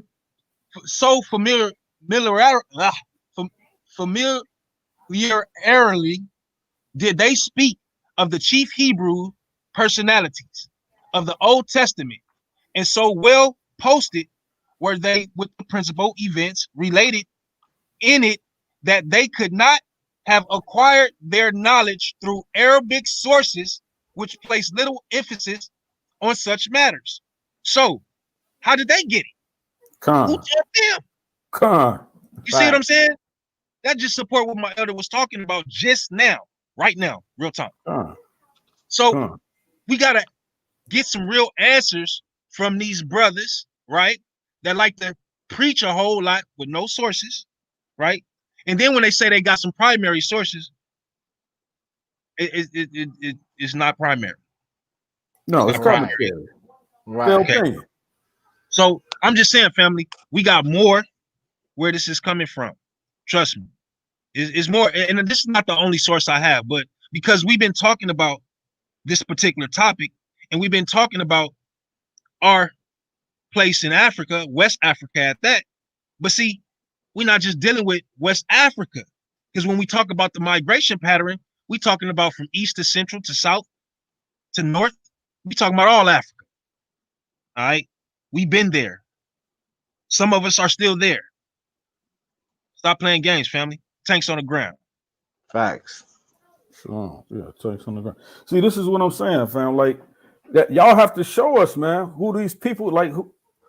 Where's these rabbinical Ashkenazi Jews that were coming into West Africa and into Africa converting? Right. I mean, if it's there, show it. Like, I'll be the first to read it. You know, we're asking for the source information. We're asking for it. Well, whoever you are, R33 28L, whatever the hell that's supposed to be. Well, since we complicate things, come on here and uncomplicate it for us. Right. Make it very clear for us. How about that? You know what I mean? You got a lot to say. All right. I guess what we're reading, the information being presented, means absolutely nothing. So since you feel that way, come correct us where we're wrong. And make sure you source up. Don't come on here preaching. That'll get you nowhere. Right. After you guys shared all that information, cited your sources, read directly from it, look what this brother put in the chat. Right. He said, yep, none of them tribes, African traditions, practices is not the worship of Hebrews. Have you been here for the last hour and 45 minutes?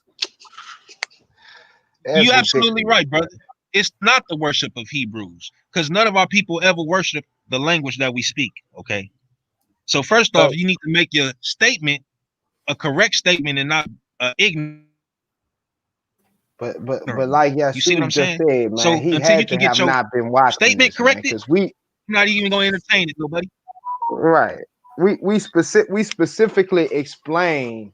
That's why I say, man, these guys, I guess they so lazy they'll just rather listen to somebody talk to them and say stuff that they like to hear.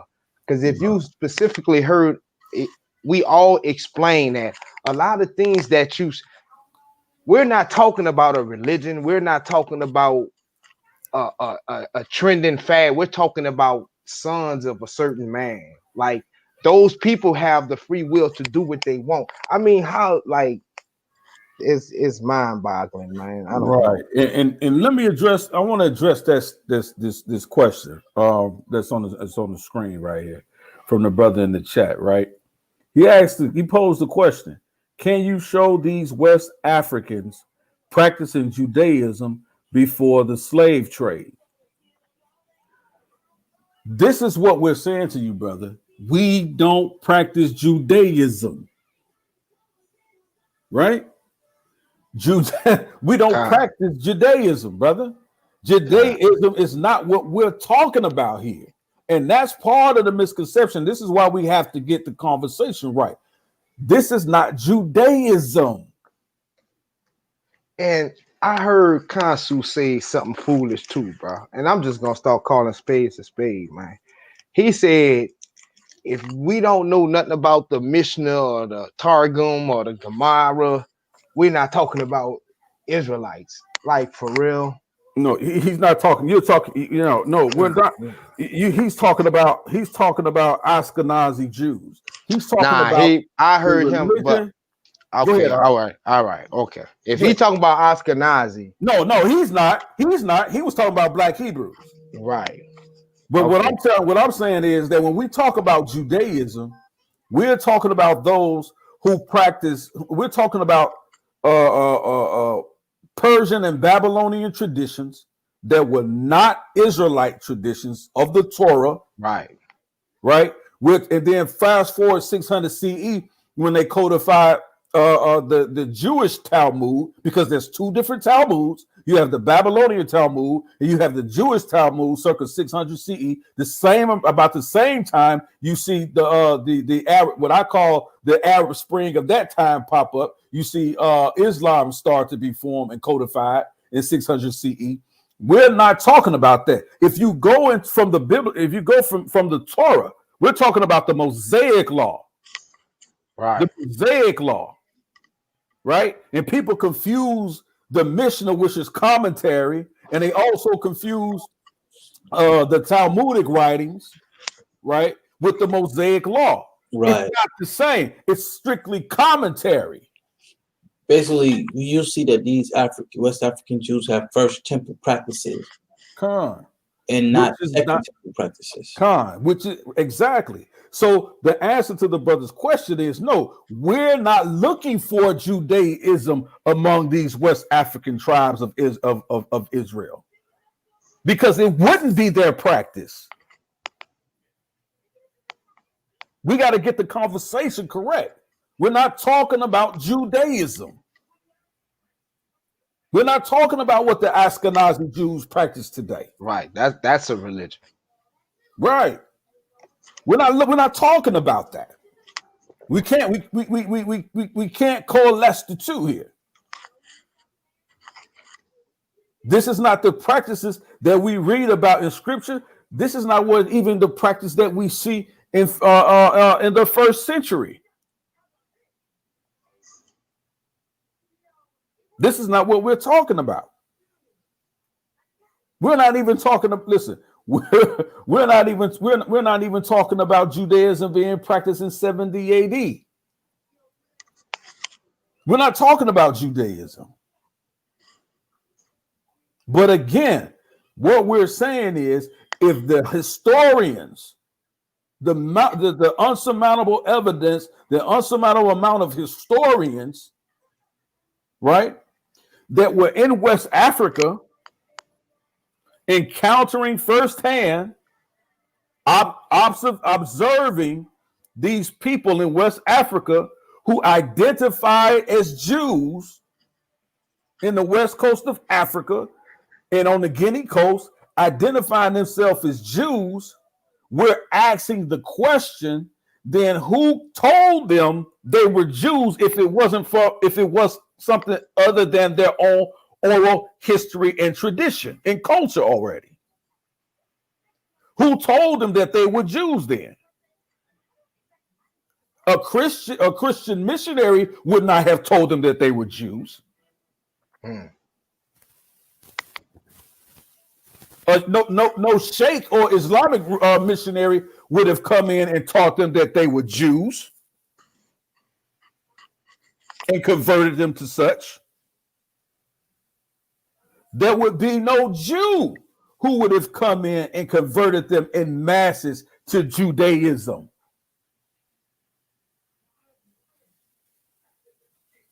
These would have been practices brought in even before. They would have to be there before they called themselves Black Jews in order for you to make that argument. But it does not exist. It never happened that way. Right? And so, again, okay, the brother also put on the screen. See, this is what I'm saying. We have to get understanding. When we talk about the Mosaic law, then before Ifa and Vadun, right? This is how we know the difference when we go into a lot of these African tribes, their practices, where we know that this was not simply, just practices that have been passed down from other tribes and people who have been doing this for years. I agree, circumcision existed well before the establishment of an Israelite nation. Circumcision did exist. But what's the difference in the circumcision that we're referring to than any other circumcision that we know in antiquity or any study of Assyriology or in ancient Kemet, right? Or in the Middle East, where we know circumcision was reformed, and even in West Africa, in Africa, Northern Africa, where circumcision had been practiced for thousands of years. What's the difference that we're looking for in the circumcision that we're talking about? We're talking about circumcision rituals practiced on the 8th day after birth. That's what we're looking for. That's what we know has been recorded among some of these tribes that we're saying that these are Israelite practices. Not the fact that, everybody was doing circumcision. Maybe so. But we're talking about 8th day circumcision, as we see recorded in the Torah and as we see practiced among several Israelite Black Jewish tribes in West Africa. What's the purpose of the 8th day circumcision? There's a scientific reason behind it. We know scientifically that on the 8th day after birth, that's when the vitamin K in your bloodstream, in your blood, is at its highest levels. Vitamin K. What's the purpose of vitamin K? It's where it's the healing of wounds or cuts. This is what causes scabs, right? When you get a wound, vitamin K helps produces that. So on the 8th day, when it spikes the highest in the human bloodstream, this is when the Torah teaches us to practice circumcision. Why? Because it also slows the bleeding, which allows the wound to heal. We don't see these practices, 8th day circumcision, among all these other cultures that practice circumcision in antiquity. We're talking about research, studying. It's a reason, brother. It's a reason, family. Pre and post exilic. Right? So we got to understand this. There's another misconception as well when people talk about Vadun, Ifa and Vadun. They talk about, they had ancestor, they talk about ancestor worship. It really has nothing to do with ancestor worship. They don't worship their ancestors, but they do venerate them. We also venerate our ancestors. So for them to practice some rituals or some forms of what people would consider, that's Vadun or Ifa practice or Ifa divination, we see those practices, we see similar practice in the Torah. And Yara, what's interesting the place where the ancestors dwell, according to Voodoo, is pretty much exactly like Abraham's bosom. That's just what it is. It's just a place where when you die, you reside. It's like you either have a happy life or you muck and you mire in your own and you waste away. It's just like a murky underworld. It ain't like no fire or nothing like that. So that dude don't know what he talking about. Yeah, I mean, but sometimes we have to understand the questions, right? We have to understand the questions and have the correct and proper conversations with these guys. You see what I'm saying? It's going on at 8 o'clock. I'm gonna show a little bit. I'm gonna show a little bit more if y'all can share my screen because there's some few things I can bring out. Yeah, So man. Let's do it. All right, while you doing that, Elder, getting ready. Are you ready right now, Elder? Go ahead. I'm ready though, but go ahead. All right, bet. So real quick, I want to bring out a little something from Professor Sutherland Rattray or Rattray. Okay. Now he wrote in his book called Religion and Art in Ashanti. Right. Now he's one of the, I guess you can say, linguists in the Ashanti language. And this is what he said about the language. Right. He says, first, let us compare Ashanti and Hebrew names for God. The full name of the supreme being or God of the Ashanti is Yame, right? The O ordinarily is not pronounced. So the spelling in Yame is more exact phonetically. So in Yame or Onyame is the name for God, according to Rattray, right? Listen, this is what else he says. He said the N is a prefix to convey the idea of it. This leaves the root word Yame. Rattray, whom we mentioned before as experts in Ashanti language, both agree that the letters M is interchangeable with the W in the Ashanti language. In other words, the Ashanti name for God can be pronounced as Yahweh or Yahweh. The vowels basically being short. Now, Mr. Inf Minds, you asked about our, I guess, power, our worship being done in West Africa. This is very clear through the name.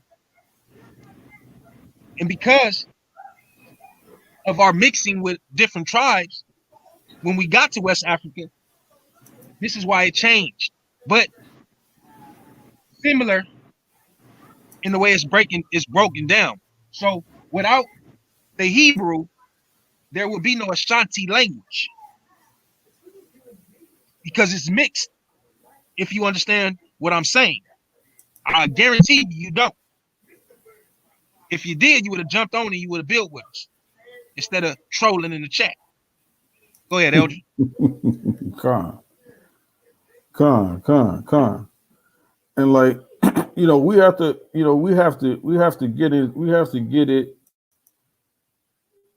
get into a place where we understand that all knowledge is not for everybody. We got to start looking at something. I heard his brother say this the other day in this form. Like, we have to start looking at this information that we have is pearls. You see what I'm saying? Especially along with the scripture, and stop casting this stuff before the swine, bro. You understand what I'm saying? Like Christ himself said, why cast your pearls? Why should I cast my pearls before the swine? In other words, you have to be an initiate into this knowledge so that this may be revealed to you through the power of the Most High.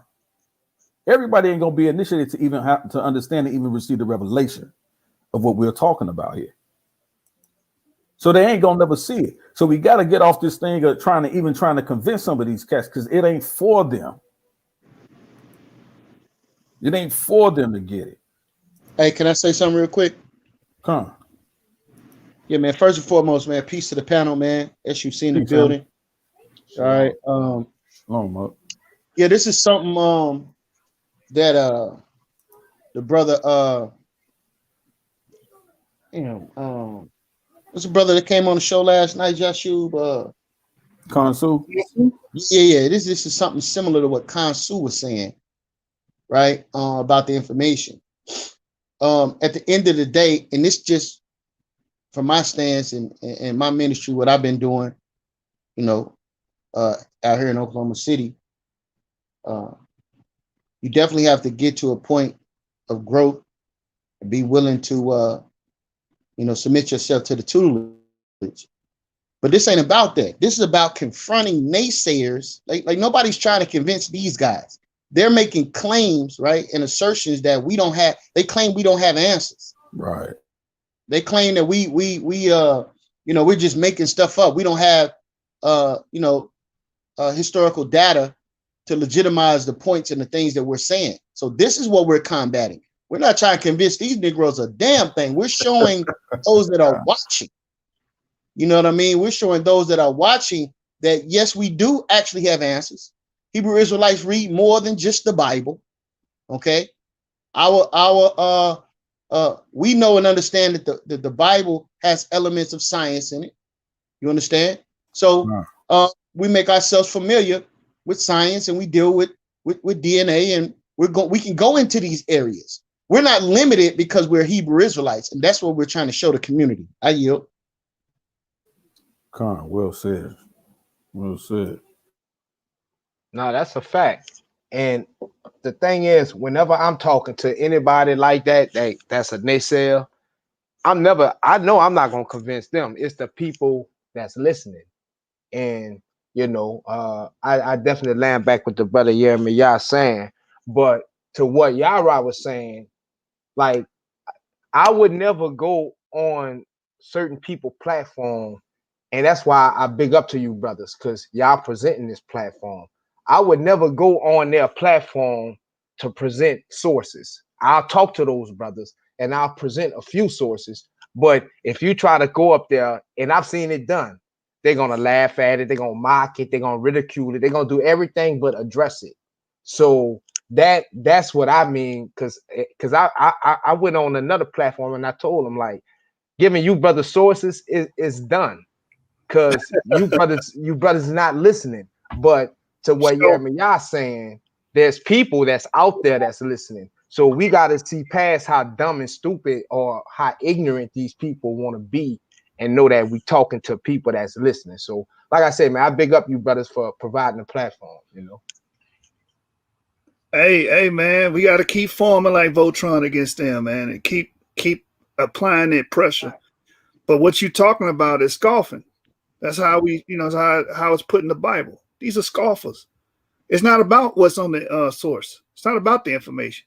It's about that these guys have an agenda and a clear bias against Hebrew Israelites.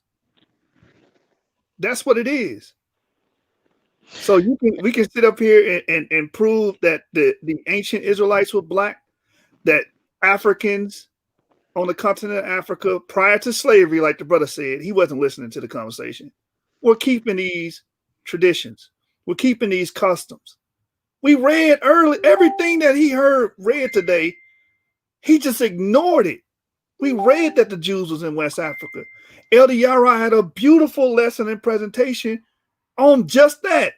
Gideon Stepper showed material culture and traits that line up and are parallel with the customs of the Hebrew Israelites.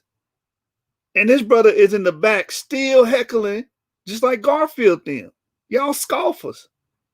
Because at the end of the day, it ain't about the information, bro. It ain't. You know what I'm saying? You want to say something, Gideon?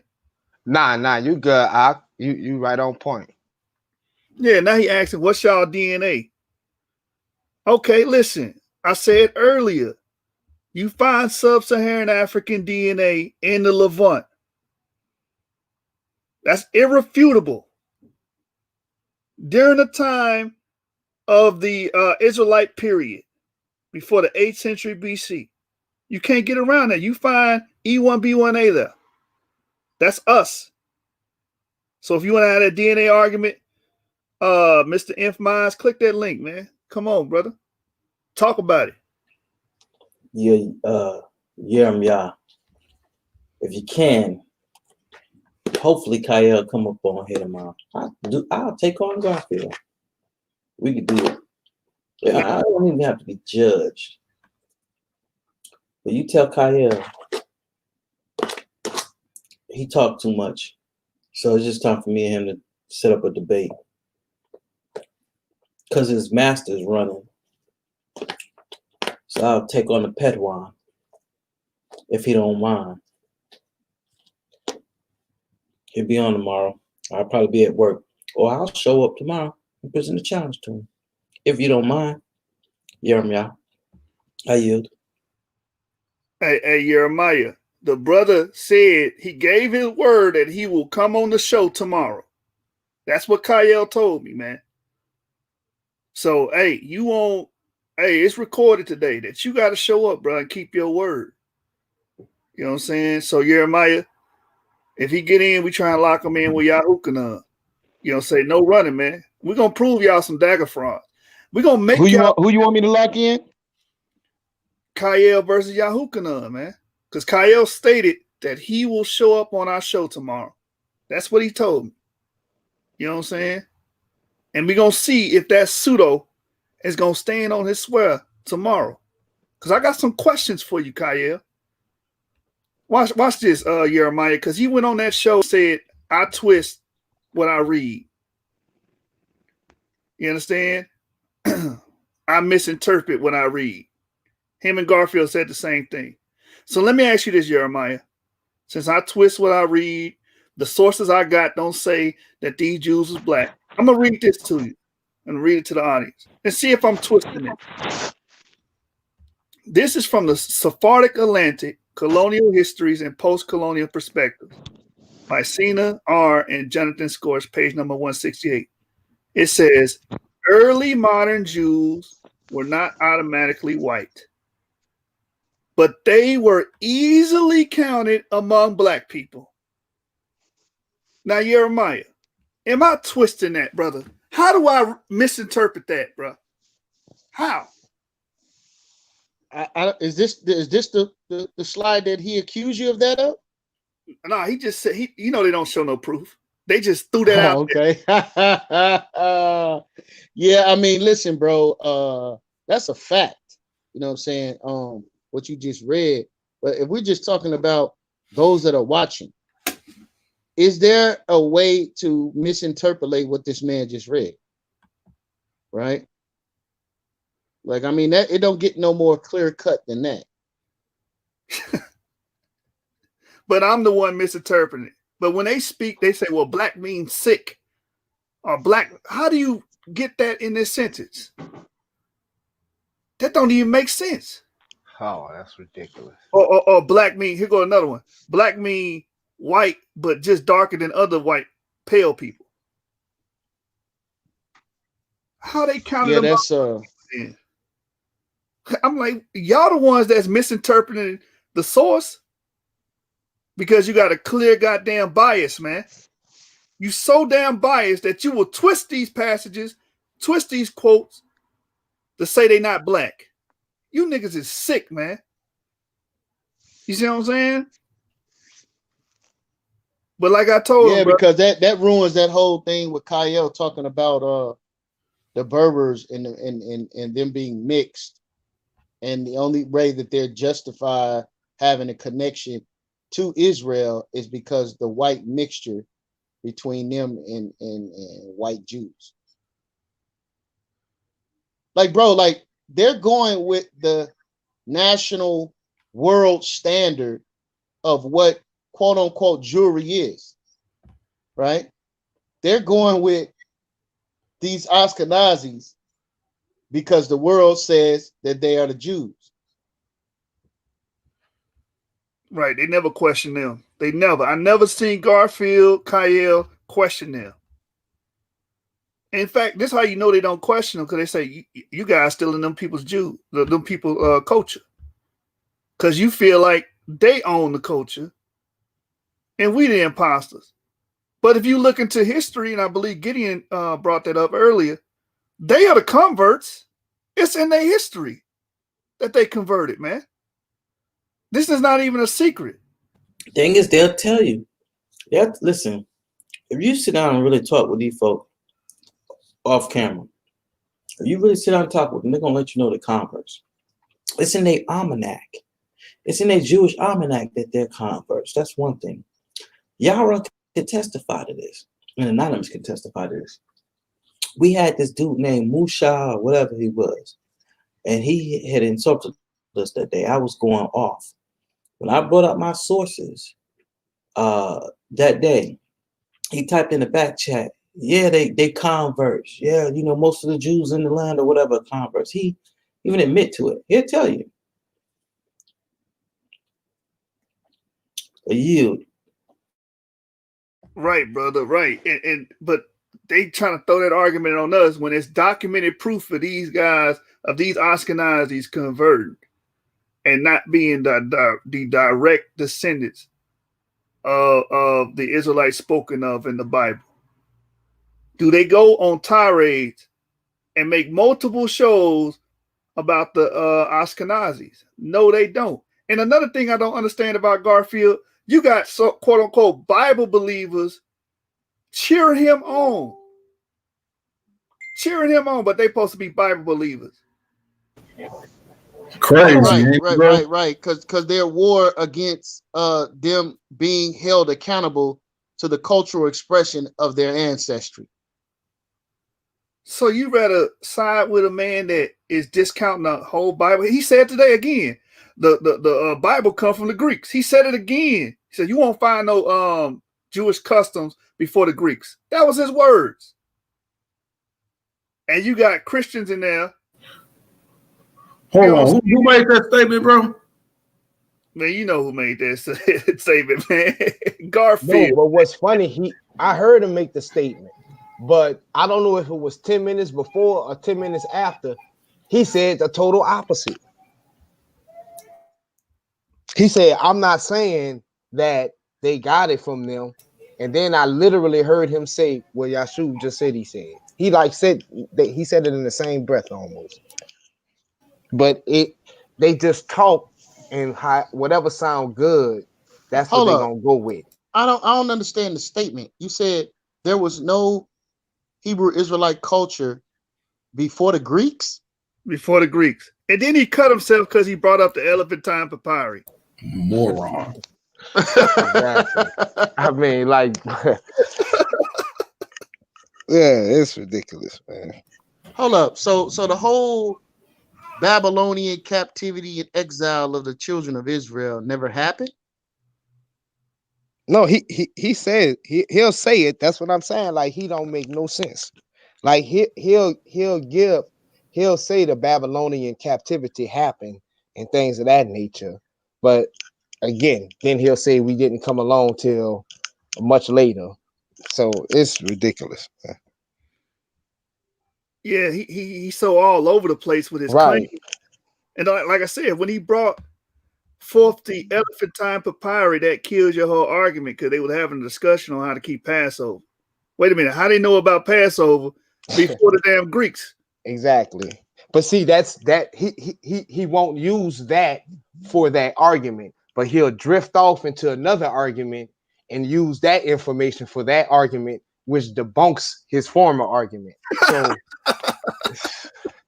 it's crazy.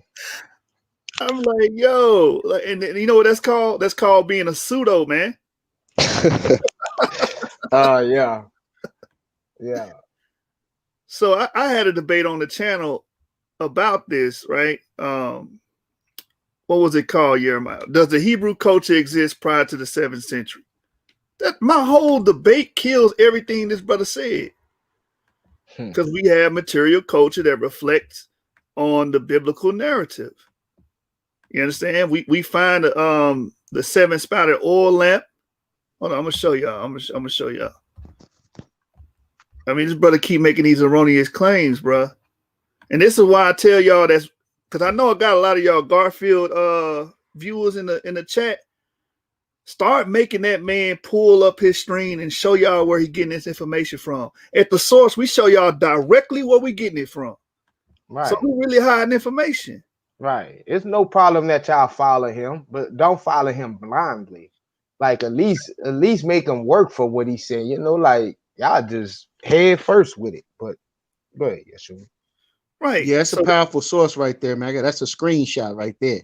Yeah, you remember this, right? Yeah. So if we didn't have no culture, no nothing before the Greeks, explain this, Garfield. And it's terracotta. Who else had terracotta? The West Africans. Where terracotta come from? The Levant, man. How did it get to sub-Saharan Africa? Y'all ain't gonna be able to answer these questions, bruh. So again, this is an Iron Age 1 terracotta 7-spouted oil lamp.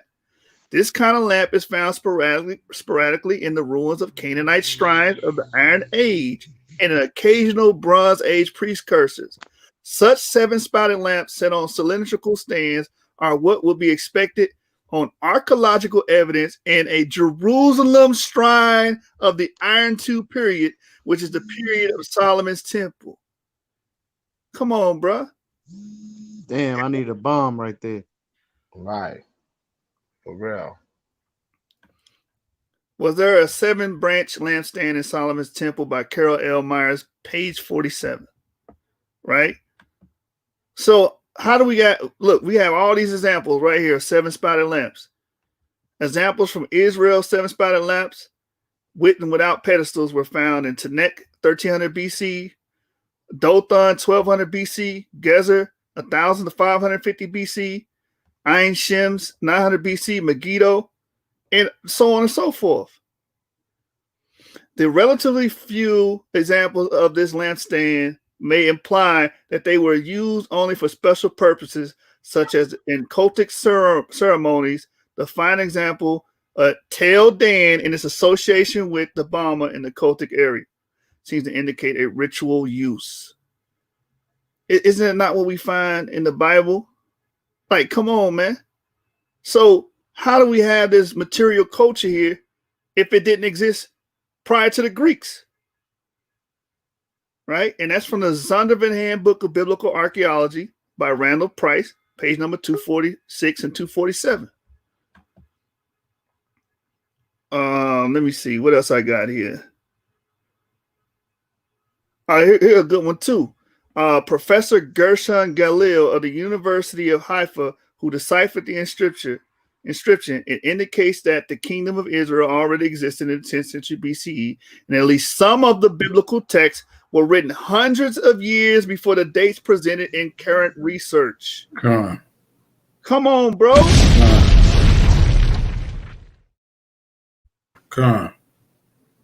They playing, man. They play too much, man. They play too much, bro. And then again, demonstration always be conversation, Garfield. See, it's one thing to make the claim, it's another to prove it. Hey, bro, I know you sharing your screen, bro, but before you get off these Greek things, man, that the Torah and the scriptures was stolen from it's all Greek. Man, listen, bro. Let me say something. Let me show this, bro. I got a whole presentation on it, bro. But this is why I say, bro, these dudes, man, y'all gotta learn. We gotta learn how to smack these liars dead in the mouth.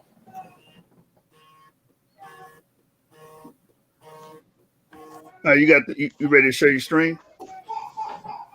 Yeah. That's right. Malak throwing up the foe. Let me share my screen real quick. Let me share my screen real quick, family. Just to back up what you were saying, just to back up what you were saying. Let me show y'all. Bring it out, Bring it out. Real quick. Let me go right here. Y'all see my screen? Yep. Yeah. Just want to read y'all something real quick, right?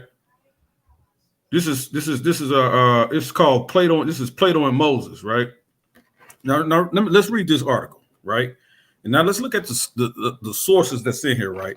It says in the 4-volume Court of the Gentiles, published in the mid-17th century, Theophilus Gale aimed to confirm the authority and demonstrate the perfection of sacred scriptures. His other aim was to refute the deist idea of natural theology, the notion that theology outside of Israel and Christianity took its rise purely from nature. A father design I have in promoting this hypothesis is to beat down and that fond persuasion, which was at the late crept among and had been openly avowed by many too great admirers of pagan philosophy, especially that of Plato, as if it were at all but the product of nature's light. He knows he is in a long tradition of Jewish and Christian thought. Watch this, family. Let's pay close attention. Estrabulus, a Jew, claims that Plato followed the institutes of the Jews carefully. Now, if you study anything about modern day philosophy, who is it based on? A lot of Plato's teachings. Plato. Watch this. Estrabulus, a Jew, claims that Plato followed the institutes of the Jews carefully. And this is repeated by Clement and Eusebius. All make the same claim about Pythagoras. What claim? That they follow the teachings of the Jews. Watch this. Tertullian claims in his apology that all poets and sophists drawn from the prophets. Watch what Gale says. Gale denies that the notion that Plato borrowed from the Jews is simply just Christian prejudice. Pagan philosophers say the same. Hermippus of Smyrna, who writes the life of Pythagoras, says that he transferred many things out of the Jewish institutions into his own philosophy and calls him an imitator of Jewish dogmas. He said, Gale takes from the greatest of the notion that Pythagoras lived among Jews. Numenius is reputed to have said, what is Plato but Moses antithesis? Now we got to understand what they're saying here, that the greatest Greek philosophers were taken from the Torah. They were studying the Torah and then coming back and writing whole commentary of books and then attributing it to themselves. These great philosophical thinkers. So when you hear these clowns walking around here saying, no, the Greeks stole, the Israelites in the Torah was stolen from the Greeks. No, it's the other way around, and they tell you that. Right. It says, besides Plato's own writings show that he borrowed from the Jews regarding God, his nature, worship, and creation. Specific Platonic ideas are derived from revelation. His theory of one and many, according to which all is one, an archetypal idea of God in many individual natures might Gale thinks relate to the polarity of persons and divine essence in the Trinity. Platonists speak much of a Trinite. Whatever they mean by it, the tradition comes from the scriptures. Now, I don't personally attribute to the Trinity, the whole Trinitarian doctrine, but I understand how one can go into the scriptures and misinterpret it. But the point is, he didn't come up with it on his own. Gale thinks that Plato's soul and creation, and when Timaeus, he refers to the delight that the creator takes in creation. When Plato refers to a probable fable, he means in the Jewish tradition. In other words, he's taken from the Torah.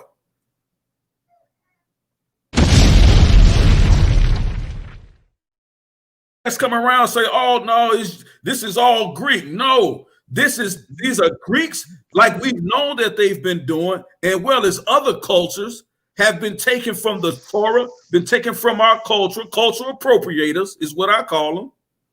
Even the Ashkenazi Jews today, they're nothing but cultural appropriators. The Greeks, cultural appropriators, been taken from our wisdom, going into our schools. This is what they've been doing. And if you really want to study when they make this other false claim that a lot of people were flooding into Kemet and taking this knowledge, Plato tells you that in ancient Kemet, it was Jews, black Jews that were that was in Kemet teaching.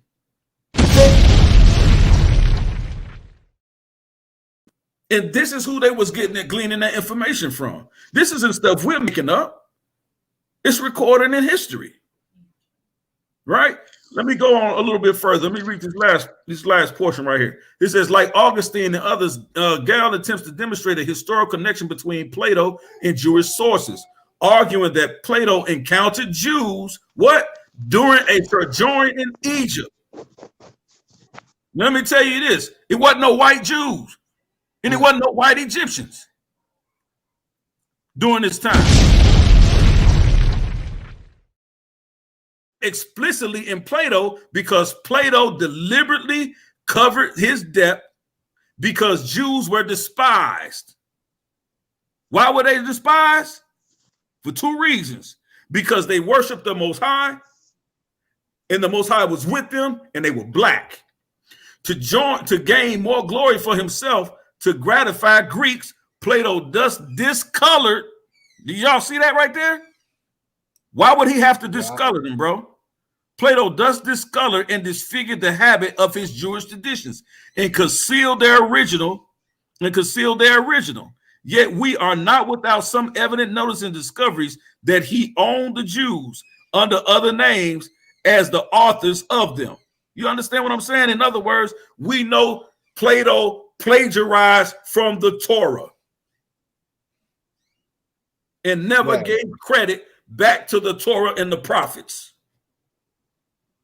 So y'all gotta miss us with this, bro.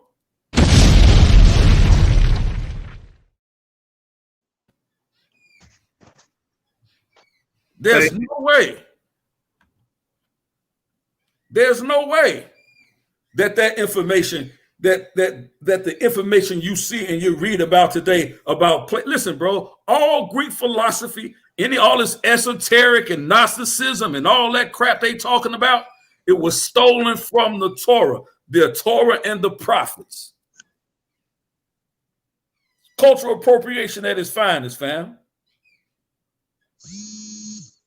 Yeah, they ain't gonna bring that out though. They can't touch it. They can't touch it. Hey, but this is just more telling on Garfield and why he won't debate on any of these topics. You understand? Even though on his channel today he said, I'm not running for no one. I'll debate anybody. Huh, that's funny. Because I remember Daniela, he was willing to, we're going to send the money to him through escrow. We're going to have a bet, $500 bet on our debate. He act like he ain't running for nobody. Man, you lying to the world, man. Facts. You lying to the damn world, bro. Facts. Man,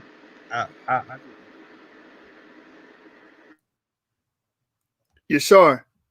We can't hear you. Can you hear me? Now I can.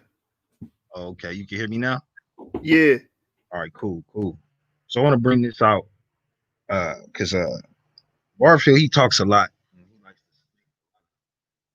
to comments. And, just want to set the record straight according to his source, right? Hebrewism to West Africa. Right? This is on page 141. It's talking about the diaspora, right? The diaspora, right? So this is what it says. It says, this is when we left out of Babylon. So he's talking about the migration, right? Probably 50,000 were transplanted, and Jewish communities were formed in Babylonia at many points, as at Tel Aviv to Caspia. Here, the Jewish religion was maintained. And from this center, Jews radiated to many parts of the East. Thus, the Jews reached Media, Persia, Cappadocia, Armenia, and the Black Sea. They maintained the Jewish communities in Babylonia till about 1000 AD. It is here interesting to remark in passing that as late as the middle of the 10th century, we find the Arabian traveler Ibn Hakal describing a Jewish kingdom at Atel near the Caspian Sea, and noting the smallest in number of inhabitants of this country are the Jews. The greatest in number are the Muslims and the Christians. But the kings and chiefs, officers are Jews. Without doubt, the kingdom referred to was that of the Mongol Khazars. Mongol Khazars. Now check it out. As we shall see later, this people was converted to Judaism in the middle of the 8th century. They're not a bloodline. They're not. We can't hear you, Art. Get in the mic. Can't hear me? We We can can hear hear you now. Well, where did I? when Did you y'all hear me? the 8th century. You left off at the 8th century. 8th century? All right, hold on. Let me back it up. You mean the 10th century? Nah, it was like 746, I think. You said something about them converting in the 8th century. Yeah, like Right. 740. Okay. It says, as well as we shall see later, this people was converted to Judaism in the middle of the 8th century. Consequently, they were Jews not by race, but only by adoption. Mm. Bloodline people, family.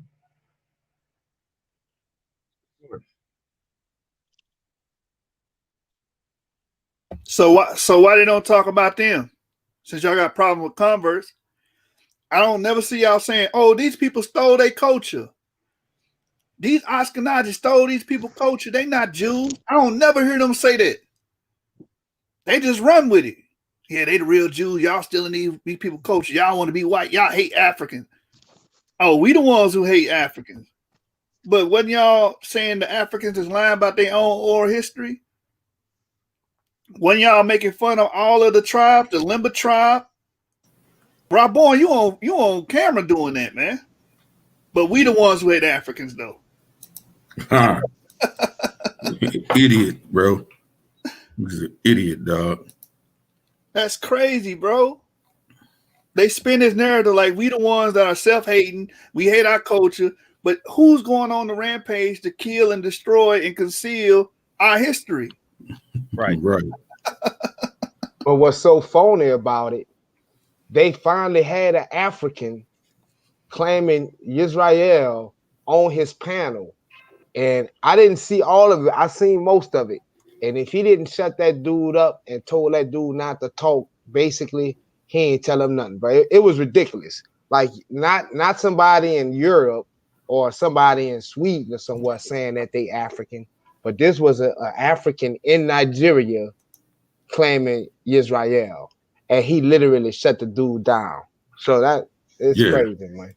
See, he didn't want that. Phony, This is man. what I'm saying about these cats. And while we on the subject of this Ashkenazi, let's talk about it real quick, right? This is what we're talking about Israel is like reclaiming Africa. Because listen, bro, we were scattered to the north, south, east, and west. You understand what I'm saying? So, like, we got to understand this. Let's talk about what they really saying about these European Ashkenazis. They know we know who y'all are. The world knows who y'all are, except for them over there at Dagger Squad. You know what I'm saying? Now let's check it out. Little was known about the history of Ashkenazi Jews before they were expelled from the Mediterranean and settled in what is now Poland around the 12th century. On average, all Ashkenazi Jews are genetically as closely related to each other as fourth or fifth cousins, said Dr. Harry Astrier, a pathologist, pediatrician, and genetics professor at the Albert Einstein College of Medicine in New York, and the author of Legacy, A Genetic History of the Jewish People, Oxford University Press, 2012. Maternal DNA. They are masters of the practice of incest. But go ahead. Absolutely. Khan is exactly right, and that's exactly what the information is saying. Thank you, Art. And listen, I'm not the DNA guy. I'm just giving you the research guy. So y'all feel free to jump in when it's talking about this DNA. Maternal DNA, the Ashkenazi European origins. Many have claimed that European Jews mostly descend from people who left Israel and the Middle East around 2,000 years ago. Instead, a substantial proportion of the population originates from local Europeans who converted to Judaism, said study co-author Martin Richards, an archaeogeneticist at the University of Huddersfield in England. Richards and his colleagues analyzed mitochondrial DNA, which is contained in the cytoplasm of the egg and passed down only from the mother, from more than 3,500 people throughout the Near East, the Caucasus, and Europe, including Ashkenazi Jews. Let's go a little further. Past research found that 50% to 80% of DNA from the Ashkenazi Y chromosome, which is used to trace the male lineage, originated in the Near East. Richard said that supported a story wherein Jews came from Israel and largely eschewed intermarriage when they were settled in Europe. But watch this. This is key. But historical documents tell a slightly different tale. Based on accounts such as those of Jewish historian Flavius Josephus, by the time of the destruction of the Second Temple, 70 AD, as many as 6 million Jews were living in the Roman Empire, but outside Israel. Did y'all get that? Let me read that again so I can tell you what he's saying. He says, but historical documents tell a slightly different tale. Based on accounts such as those of Jewish historian Flavius Josephus, by the time of the destruction of the Second Temple in 70 AD, as many as 6 million Jews were living in the Roman Empire, but outside Israel, mainly in Italy and in Southern Europe. In contrast, only about 500,000 lived in Judea and Austria, who was not involved in the new study. Said Austria, who was not involved in the new study. In other words, we know for a fact, historically speaking, that what they're claiming here is not what we know happening. What they're claiming here with their DNA, it doesn't line up with the historical record.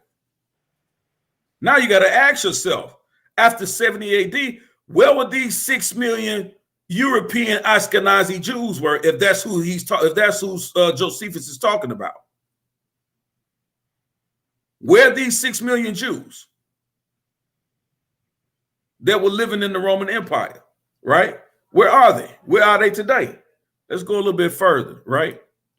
It says the team found that 4 founders were responsible for 40% of Ashkenazi mitochondrial DNA, and that all of these founders originated in Europe. They telling you somebody's lying. The majority of the remaining people could be traced to other European lineage.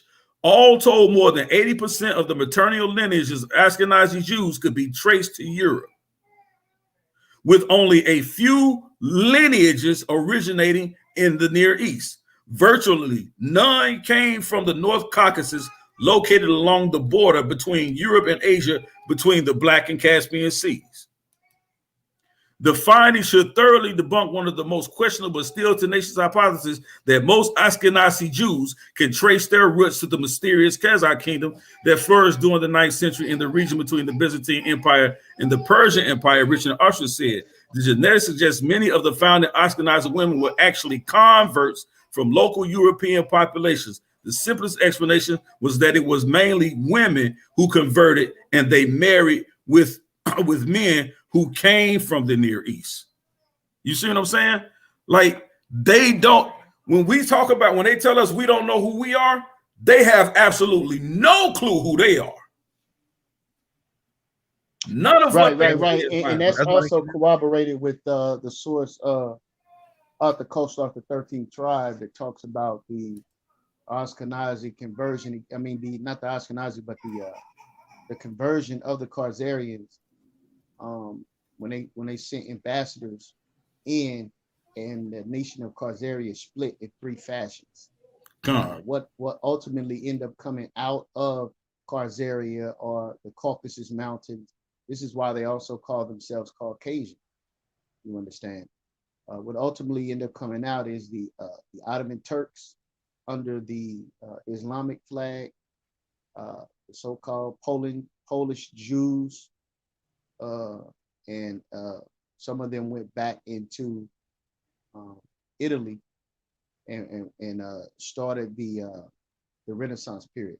I had a brother tell me that the Renaissance period wasn't intertwined with whitewashing of the 1,000-year history of the Dark Ages. What do you brothers think about that? Say that again.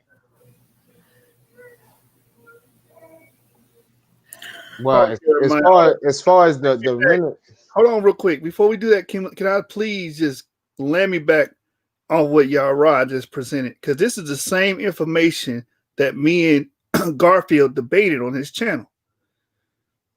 You know what I'm saying? And he got washed. That was the debate. He didn't come with no sources, no nothing, but rhetoric and banter. And I came with nothing but source material. So to back up what Elder Yara is saying, I want to bring this out right here about the Asian mutations, because dealing with the Y chromosomes, you can't even go to the Y chromosomes and to the males to prove that they Jews, just like the elder was saying. Right here, it says the Jews adopted the name Ashkenaz, and the DNA of Ashkenaz Jews can be traced to the ancient Ashkenaz, an intersection of trade routes in eastern Turkey. We now know that at the time of these Jews adopted the name Ashkenaz, they also acquired unique Asian mutations on their Y chromosome. This is where another important group of people in our story come into play, and they are called the Gok Turks. So these people don't belong in that land, and they don't belong to the people. They don't belong at all. And that's from the conversation.com. Ashkenaz Jews' mysterious origin unraveled by scientists thanks to ancient DNA. But I don't. And that corroborates the point I made about the Turks too. But go ahead, it's like watch this. One more, and I'm gonna let the mic go. The Ashina and the Khazar. The Asian group of these DNA mutations found in the Ashkenaz Jews likely originated from the Ashina, elite and other Khazar clans. This ain't got nothing to do with Jews, Abraham, Isaac, or Jacob. That's deep. That's deep. Yeah, right here it says who converted from shamanism to Judaism. These are the converts. I don't see Garfield and the Dagger Frauds having video after video, show after show after show, going at these guys' neck for stealing a culture. So who really hate Africans? Because when you see an African claiming to be a Jew or Israelite, you got a problem with it. But we have documented evidence, like the elder presented, of these frauds perpetrating a fraud and taking our culture. It says this means that the Ashina and the core Khazar clans were absorbed by the Ashkenaz Jews. What this all shows is that by using modern genetic technology that enables scientists to track the past of modern day people, a new appreciation for Jewish ancestry can be discovered. It has meant a greater understanding of the journeys these people took to arrive in Europe. It has allowed for the increased knowledge as to the significant role the Ashina and the Khazar clans, from which some of the real Jewish patriarchs actually come from. So they don't come from Abraham, Isaac, and Jacob. Fact. They don't come from the original Israelite stock. They come from the Ashina and Khazar clans. Right. And that's the Y chromosome side. So the females are completely European, and the males come from the Ashina and the Khazar. And I yield the mic. Come. Facts. Keep telling you, bro. Like we gotta understand, bro, and get these arguments right. You see what I'm saying? Because these guys, as Yeshua just brought out, was saying, like they go at us all day long, but the evidence is clear that these guys are imposters, they're cultural appropriators, and this is what they've been doing since they've been recorded in history. We know who you are not. You understand what I'm saying? And like It's and like at one point we really got to really get into this history I was sharing with Anonymous Hebrew. Man, my mic went out. People got to understand, even when we talk about these Ashkenazi Jews, that they're really today they're really Germans. You got to really look at them and understand who these people are today that we really dealing with, right? Especially these Zionists. We really got to understand and look at who and what we're dealing with here, because I was telling them, go back. Another important piece of information I might bring out at another later point, maybe on here if you brothers allow me to come on and share it. Like we got to study who these people were. Like we got to look at when Hitler was talking about who these people were as far as their identity, right? And I'm not supporting any atrocities Hitler did, right? But what I'm saying is we got to understand who these people were, right? But our history ain't that position. We have to go back. Hitler was accounted amongst the Third Reich. I'm telling you, brothers that like to study, go back and study the First Reich that occurred in Germany and watch the Black Holocaust that occurred in the First Reich and the Hebrew practices that those blacks that were living in the Rhinelands in the Danube River Valley between Russia and the Rhinelands in Germany, what they were practicing. These brothers were practicing Hebrew customs. And so this is why Hitler was always referring to these brothers, was referring to the Ashkenazi as imposters, because they knew who the real Jews were. He knew they were black, and he understood the history of who they were when they tried to terminate the black Jews in Germany and in the Rhineland during the First Reich. This is why he wanted to get them up out of there so bad. Why he called them imposters. Because he knew they were acculturating another people's identity. We got to understand these things in history and how to formulate these arguments when we come up against these liars. And they try to tell us this ain't our people and who we are or who we not. I yield. Yeah, but that was powerful right there. But I just want to shout out to you brothers, man. I'm about to get out of here, man. But I appreciate you brothers, man. I appreciate Yashub and Yeremiah for presenting the platform, like I said, man. And I'm definitely gonna get with you brothers, man. Shalom and tanks on the ground. You heard me? Shalom, man. Hey, Gideon, before you go out of here, man, we need that whole presentation on the source, brother. You going off. All right, no doubt, man. You know we gonna link up, man, and we gonna make it happen, bro. Cause like I said, man, you brothers making it happen over here. So, I have no choice but to make it happen. Yeah, that's for sure. Powerful information, brother. Shalom. All right, man. Shalom. Shalom, man. Shalom. Yeah, man. We gotta keep our foot on these people's neck for the simple fact that they on the internet propagating lies. You know what I'm saying? Garfield has no problem with those people over there claiming that they are Jews, but he has a problem with Africans claiming they are Jews. Think about that. Why is he not attacking them? And then today on the show, well, I think they all fake. I never hear him go on tangents.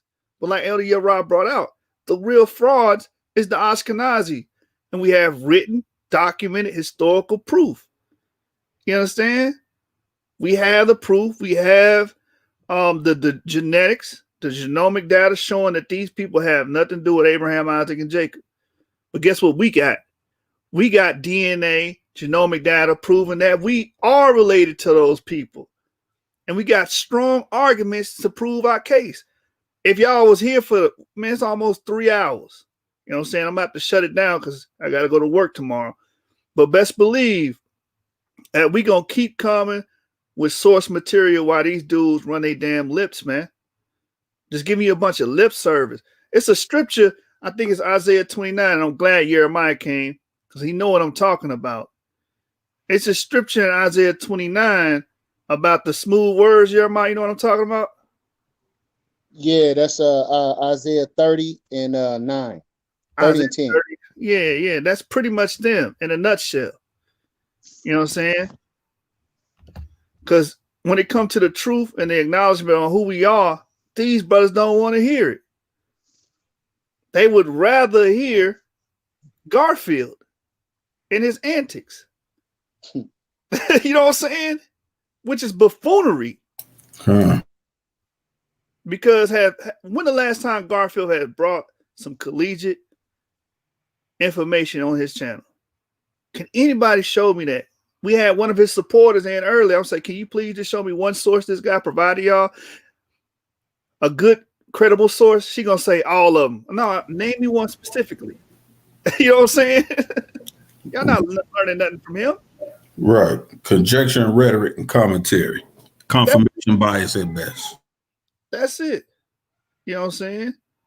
So at the end of the day, they got nothing, man. We got all the information. And Garfield, we actually put the sources on the screen so that people can see where we get our information from.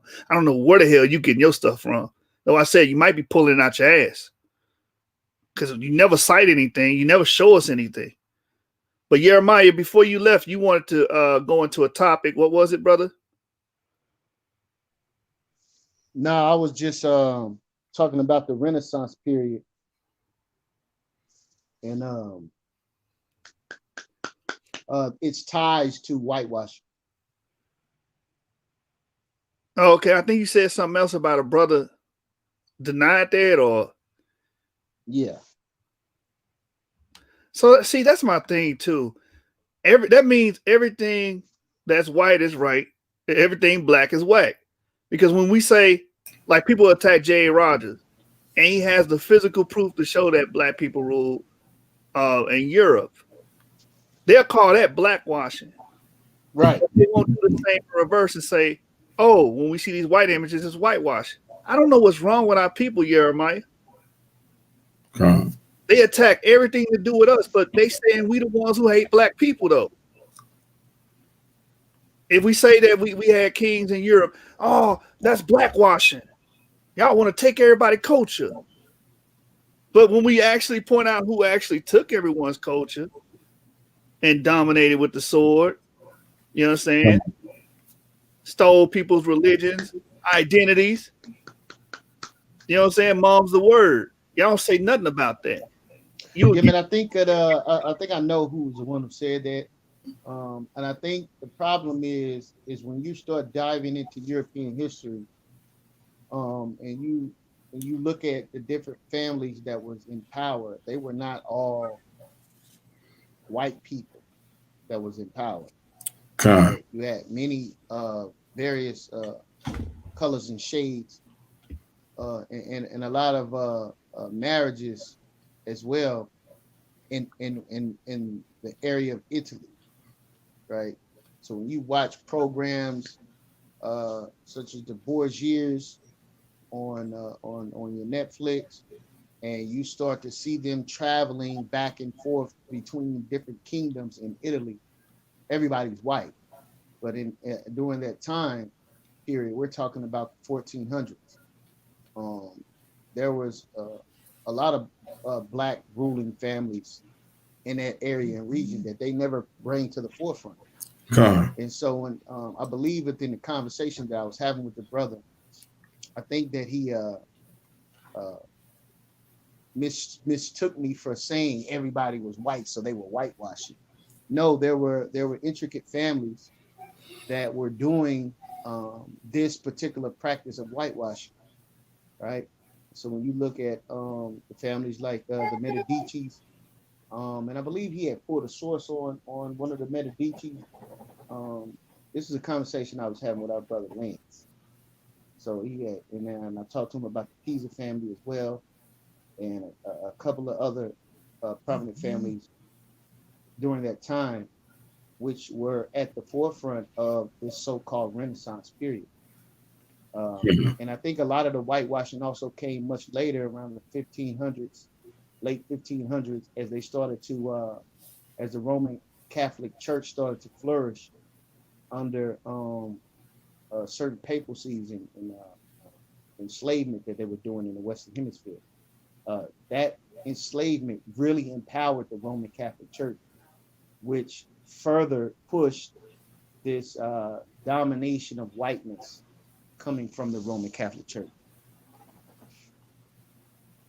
Right. You can see it all in the artwork because a lot of the artwork that they were whitewashing, they didn't finish all of it. Like sometimes you'll see the fingertips are still black. Right. You know what I'm saying? Pieces of the face have black on it, you know. Come on, man. And y'all deny that? Con. And Art, yeah, man, y'all like you brothers are absolutely correct, especially during the Renaissance period. This is where you really have to be genuine in your study and your research. So it's from the 14th century to the 16th century, you see a lot of this whitewashing, and this is why I tell people, white folks love to write stuff down, especially the bad crap that they be pulling, right? So they'll leave a paper trail because that's how they like to be remembered in history, right? So they write stuff down, right?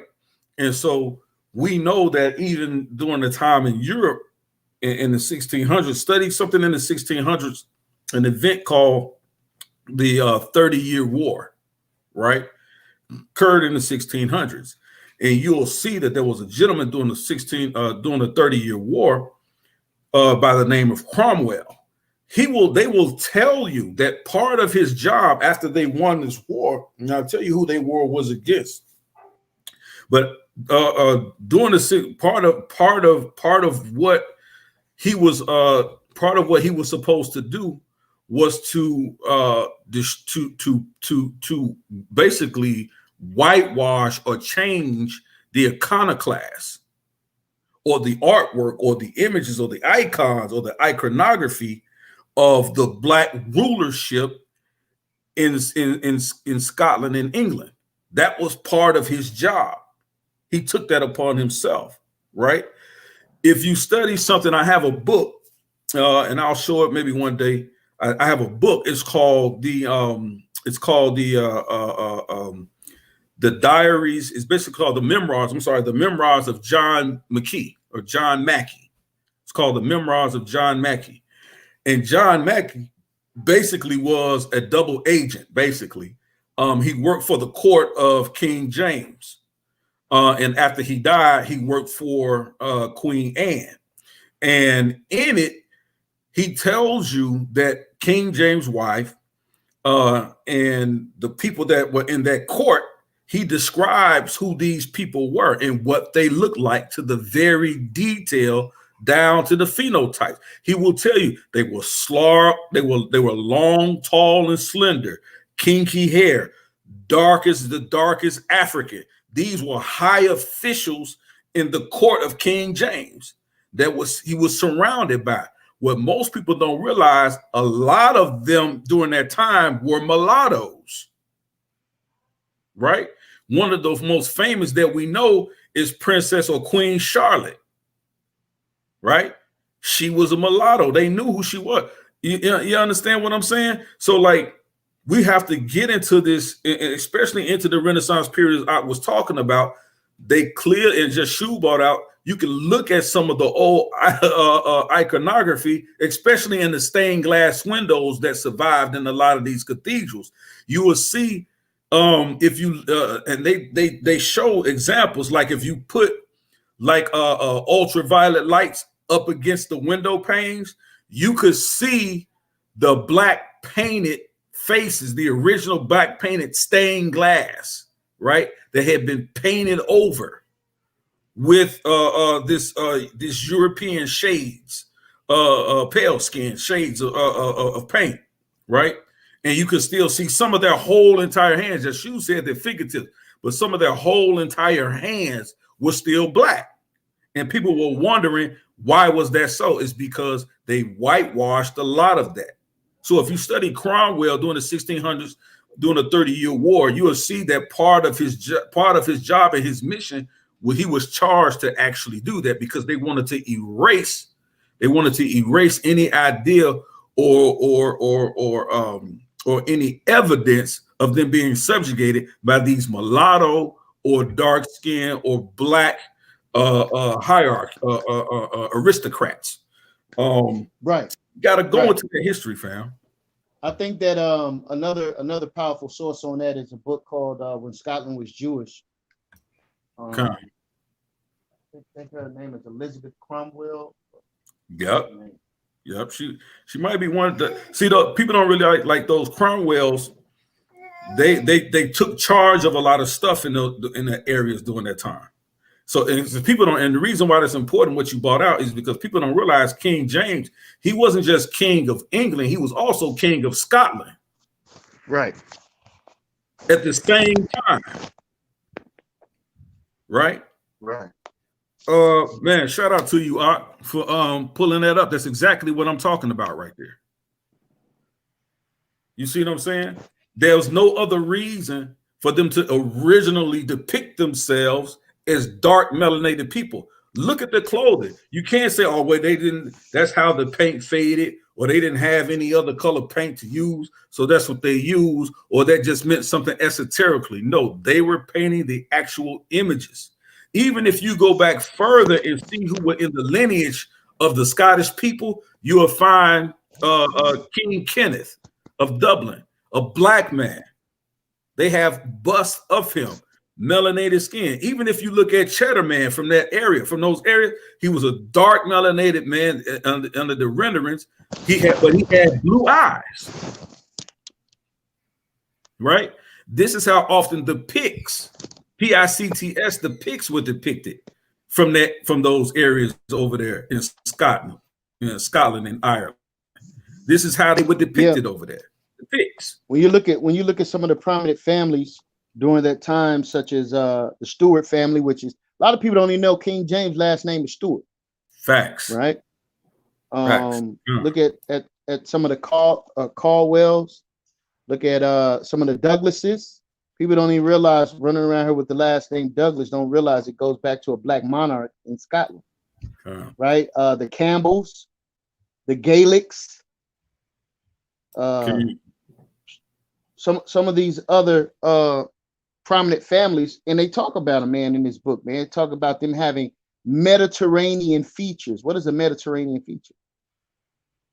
You go, there's a Mediterranean restaurant here in Oklahoma City, and you go in there and you seeing a bunch of what they call quote unquote Middle Eastern looking people, but the original appearance of the Mediterranean, even using that term, was a people of color. It goes into their lip size, it goes into their nose shape, it goes into genetics.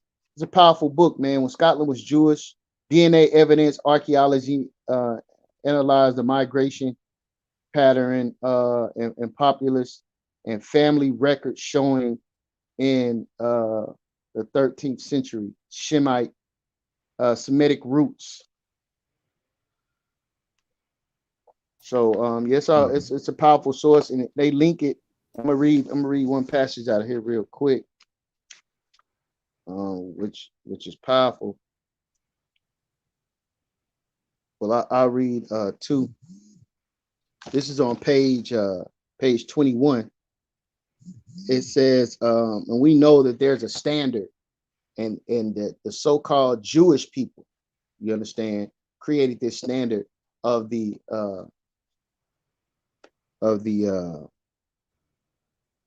DNA coming from your mother, right?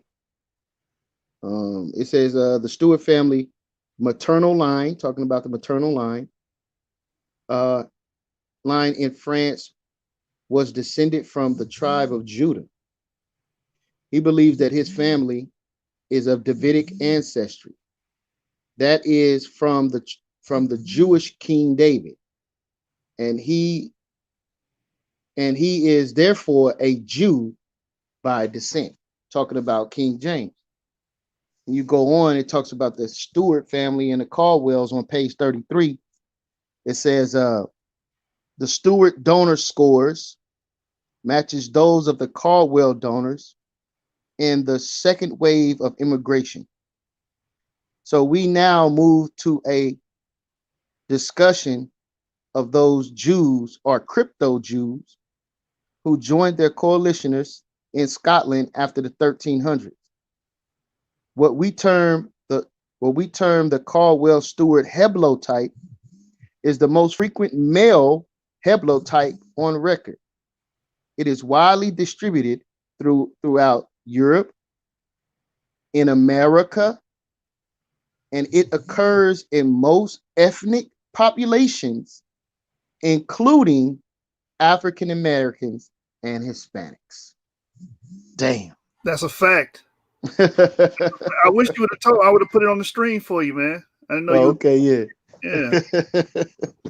Yeah, that's Scotland. Powerful source. She's when Scotland was Jewish, is an amazing source, man. Amazing source. Again, you remind, there you go again. You're doing the opposite of what they do over there at the Dagger Fraud. You know what I'm saying? Actually showing, improving, and demonstrating your point. It's a big difference. And we got brother Orthodox Moore in the building. Shalom, brother. Yeah, shalom, family. Yeah, shalom. What's going on? Shalom to the Source Debate League family. I had to jump on right quick and say what's good to the big homie Yara, you know what I'm saying, aka the Sunday Slapper. I saw you going in, bro. Right. Yeah, just want to jump on and say peace to y'all before you end the show. I knew you were gonna end it pretty soon.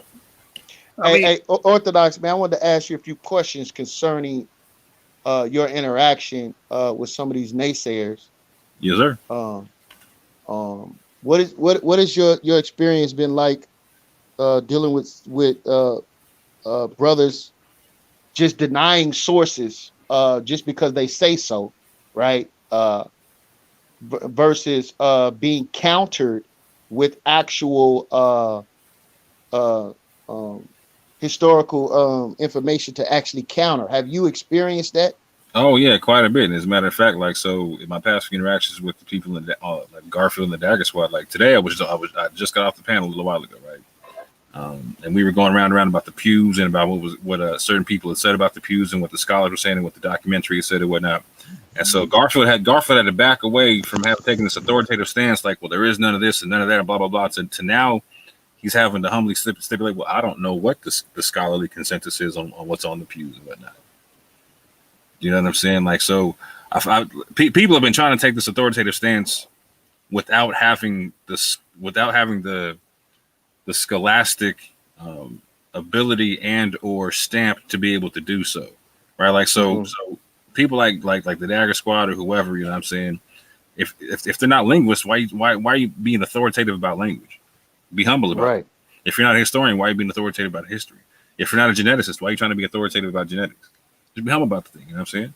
Like, don't try to speak past what you can prove. And so they have a hard time dealing with people who actually take that methodological standpoint and whatnot. And when you compare and contrast, you can see to where a lot of what they're saying is based upon presuppositions and having to fuel a narrative on it and whatnot. You know what I'm saying? Exactly what they accuse a lot of people of doing themselves, which I find to be curious. When I went on there, like, they literally, instead of trying to deal with what I was saying, they try to paint me in a whole nother light and try to switch up what I was saying. Like I was someone else. Like, I didn't say that. I'm saying this. Like, I had to challenge my people. Like, they were like, well, no, you got on saying this. Like, well, I thought I got on saying this. Like, timestamp me where I said this other thing. You know what I'm saying? It's like when they couldn't do it, it's like, okay, so why are we playing that game? I thought we were having a conversation. We can't just build like adults on the facts. And like, and like, you know what I'm saying, and agree. Okay, if none of us are linguistic scholars, how about we just deal with what they're saying about the matter and not try to put words in their mouth. Let's let them tell us what they're saying.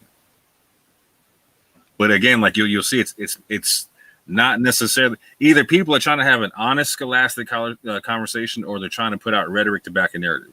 It's one or the other.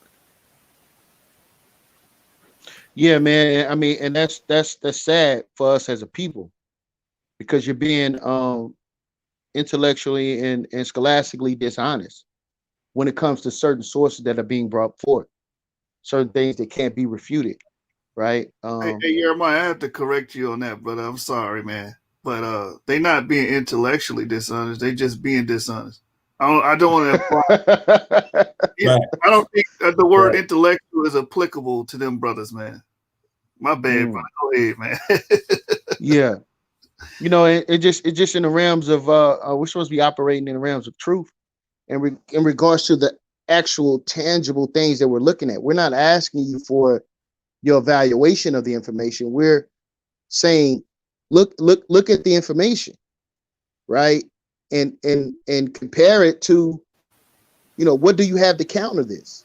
Mm-hmm. So we can look at it, and remove the emotion from the whole table, man. Like I just don't understand why brothers can't do that.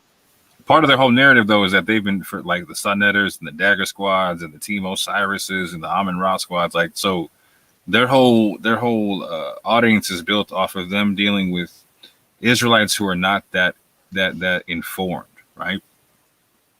So they get to build an audience by making these so-called uninformed Israelites look unintelligent and make these Israelites look as if they're the mouthpieces for the entire community. Excuse me, the entire Right. community and whatnot. You know what I'm saying? So people who source up are against their narrative. We're not supposed to exist, and when we do exist, it's bad for business. Yeah, man. Because to be honest, man, respectable brothers who are astute in this information wouldn't even waste the time having a conversation with these brothers, man. It's beneath them. You understand? So they want to pick on the novice. And the truth be told, they can only pick on the novice because it's being shown time and time again that with people who are not novice, that they're shown to be novice. Right. Right, because everything Elder Yaron brought today, none of them brothers can refute it, man, at all. And that's why they have to rely on their banter, their rhetoric, and their echo chamber. And this is why we challenge them to debates. And Orthodox Moore, I don't know if you heard Garfield, but he said he's not running from nobody. So since he's not running from nobody, why not debate on Debate Talk for You? Since y'all don't want to come on the source, let's do it on Orthodox Moore's platform. Yeah, for real. Like that's Sal's platform, but I just moderate. But yeah, like so even check this out, and even the Christians asked me to moderate their debates. We keep it cool on Sal's platform because it's Sal's platform. He has a whole PG-13 model that he's built for over a decade. We don't do nothing to disrespect that. You know what I'm saying? So Garfield, come on down, bro. You already said you was going to debate Anonymous Hebrew about the exits over there. You know what I'm saying? Right on time, my G. Right on time. Yeah, man. Garfield, you starting to speak with a forked tongue. You're gonna have to start, standing on your word because in that other video, I heard you say, why debate the Exodus? Why debate that? Now, when the pressure's on you, I'll debate them. Come on, man. Which one is it? Just debate, bro. Right. I'm trying to figure out how do you get the title The Hebrew Killer, but you don't debate no Hebrews? How do you keep the title if you don't debate no Hebrews? all in his mind, all in his mind. Oh, again, shout out to my big homie Yara, the AKA, you know what I'm saying, Stay Punching, AKA the Sunnetter Slapper, you know what I'm saying? Man, shout out to you, Orthodox Moore. Shalom, Arkin. Yeah, man. There, what's crazy is that there is a community that is geared toward destroying the Bible. Like the brother brought out from Priest Daniela. Priest Daniela brought out about the Bible destruction group, right? So you have people that was trained, and their whole purpose was to destroy the Bible, to destroy credibility. So, he's pulling from a lot of those sources, and you notice that it's around that time. What time? Around the 1800s.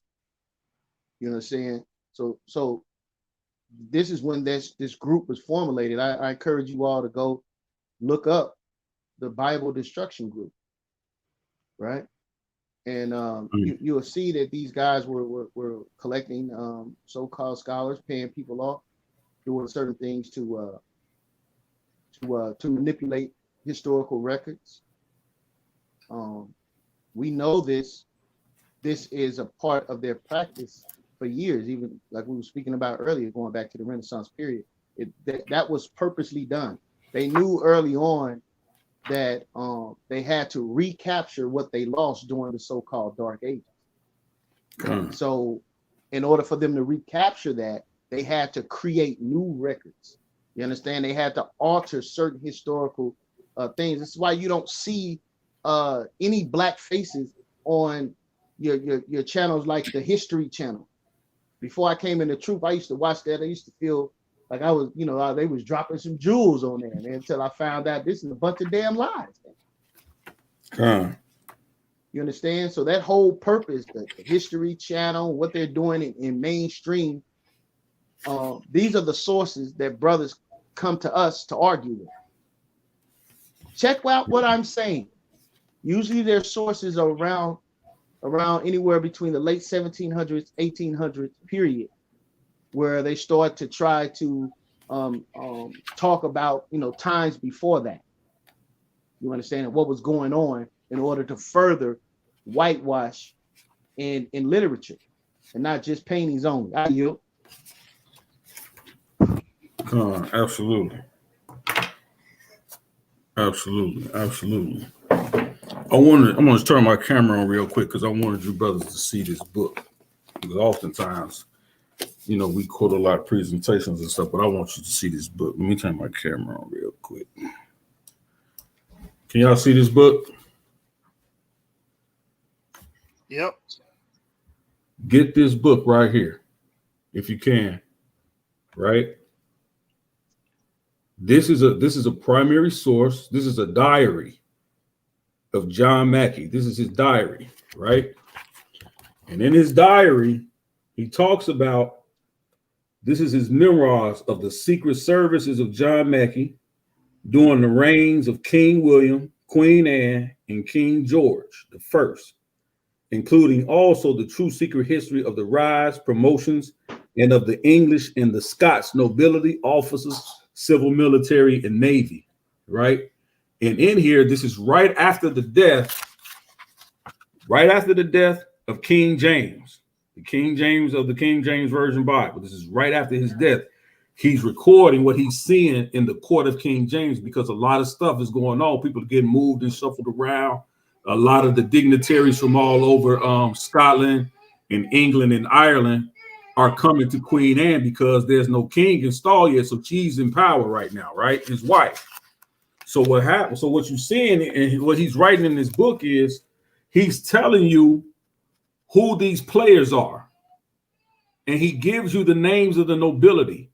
And he talks about not only the history of their families, he calls some of them ancient families, like the ancient family of the Seymours, right? People with the last name Seymour, Seymour, the Seymours. They were actually Moors, right?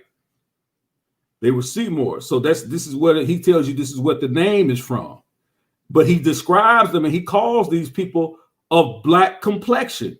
He even talks about King Charles, the descendants of King James, how they were of a dark black complexion, right? So this is firsthand account, right? Primary source of John Mackey. This is his memoirs, right? He goes into all of that, explaining who these people were, right? And so when we saying there's sources available, this is in the 1600s, family.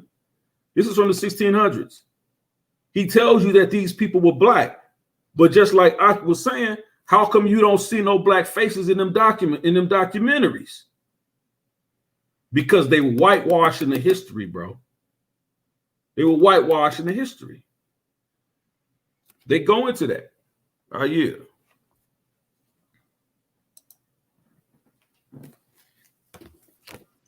Yeah, man, we're gonna have to get that. Yeah, that's powerful. You know what they gonna say? Black don't mean black, brother. Hey, look. Hey, look. This how you cut them. Benjamin Franklin writes a letter, right, to his white constituents in England in the Americas. He said what? Basically, I'm paraphrasing, but he says, we have to be careful. He says, there's no way I'm going to turn over this new thing we got over here in the Americas. Why should we turn this thing over to the sons of Africa? Wait, where is that at? Let me get the source for you, fam. Benjamin Franklin writes this. Let me get the source for you, fam. Let me get the source for you. Yeah, see, we give y'all sources, man. Let me get it for you. Y'all rock coming with it, man. This brother, hey man, this brother is bloodthirsty. He done killed about 10 of y'all already. Hey, bro, usually I just sit back, bro, and I watch, bro, because you gotta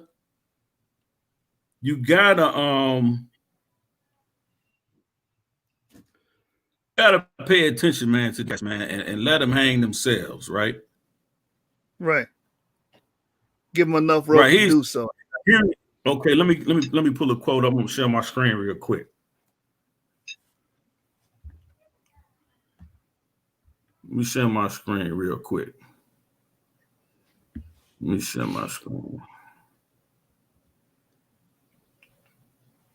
So we gotta be able to. Here we go. Yeah, I don't know what's the pushback on having black people in Europe. I just don't understand that. Idiots, bro. Idiots and liars. Can y'all see my screen? Yep. All right. Now, this is, you see, it says Benjamin Franklin's plea for a purely albino white homeland, right? And you can check this out in history. This is the sources. You will see the title is America as a Land of Opportunity. Author Benjamin Franklin. He wrote this in 1751. Type of document. It was an essay. Famous quotation from it. Why increase the sons of Africa, where we have so fair an opportunity of increasing the lovely white and red? Y'all understand what he's saying? This is 1751, family. So when they try to tell us, bro, like we had, like this hasn't been, our history hasn't been whitewashed, or there was no black people in power, or they weren't afraid of us. They've all. Yeah. Now, perhaps the most important American during the 18th century, Franklin's observations concerning the increase of mankind was one of the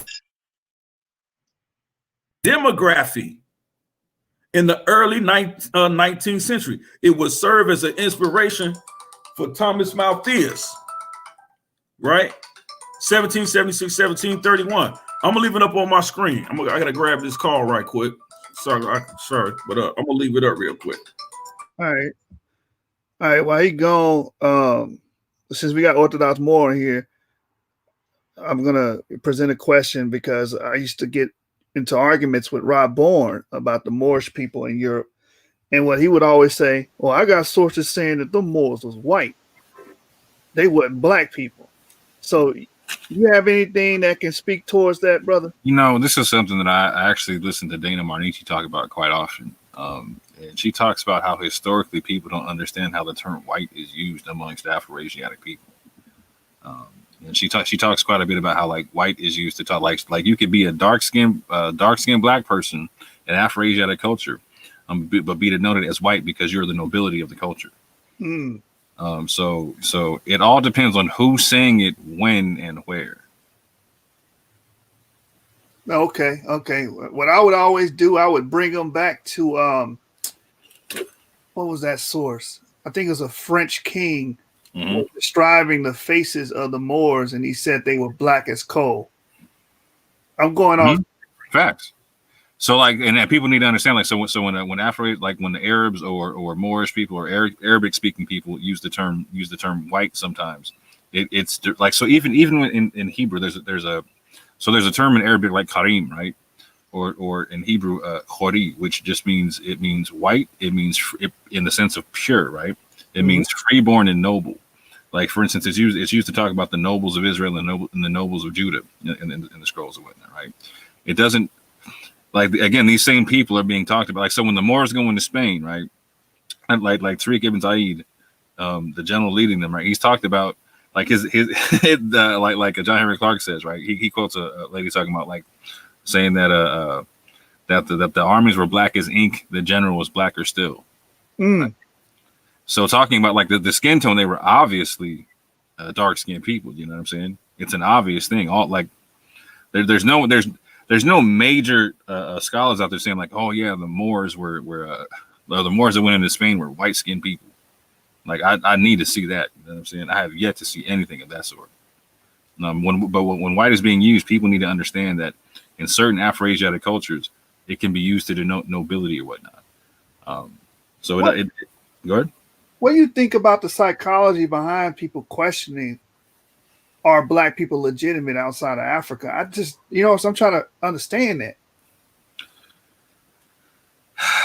Yo, I'm going, man. We can't get everybody's mind back, bro. Right. A lot of people got their brain snatched, and you just can't give it back, bro. And if you try to, here's the cold part. Sometimes they'll fight you over it because they don't want to think for themselves. It's easier not to, right? And so a lot of what I'm seeing is just a lot of like knee-jerk reaction over people not thinking for themselves, and even if they were, like in some way, shape, or form, acknowledging that if they were to think for themselves, it would shatter their world. So they got to like shun you, so you don't shatter their world that they're living in. You know what I'm saying? Yeah, because I've heard arguments as simple as, well, how could they be black if they're in Europe? And I'm like, that don't make no sense. Continents don't dictate, you know what I mean? Just because they live in a certain continent doesn't dictate how they look. Wait. What's the cranial structure of the first so-called European skeletons found? Oh, we know. So, right, I don't understand. You got to have a pigeonholed and cherry-picked argument to even think that way. That's all I'm saying. Like either someone taught you how to think, or you're doing it that way for rhetoric and a narrative. Yeah, I'm just saying. I'm just repeating what like I said, I argued Rob Bourne about this. Garfield has argued it, saying that but they'll tell you at the same point in time, no, we deal with the out of Africa theory, don't we? Like, okay, so so what do you say? Right. Oh, right. That's what I'm saying. Like, it's so a lot of these people, the people who are pushing the narrative, right? I'll just say that the ones who are not being intellectually honest or whatnot, the ones pushing a narrative, their job is to be professional fence sitters. Just understand that, right?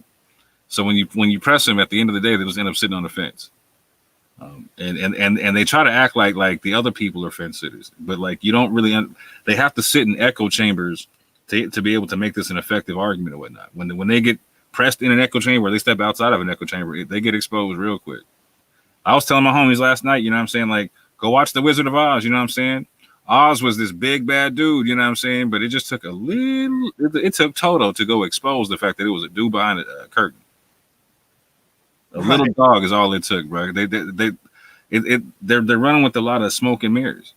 And it just takes a little bit of pressing to understand that it's smoke and mirrors. You see the house of cards all fall down with a little bit of pressure. Shout out to my man Kimo Ben Israel in the chat. What up, bro? Right.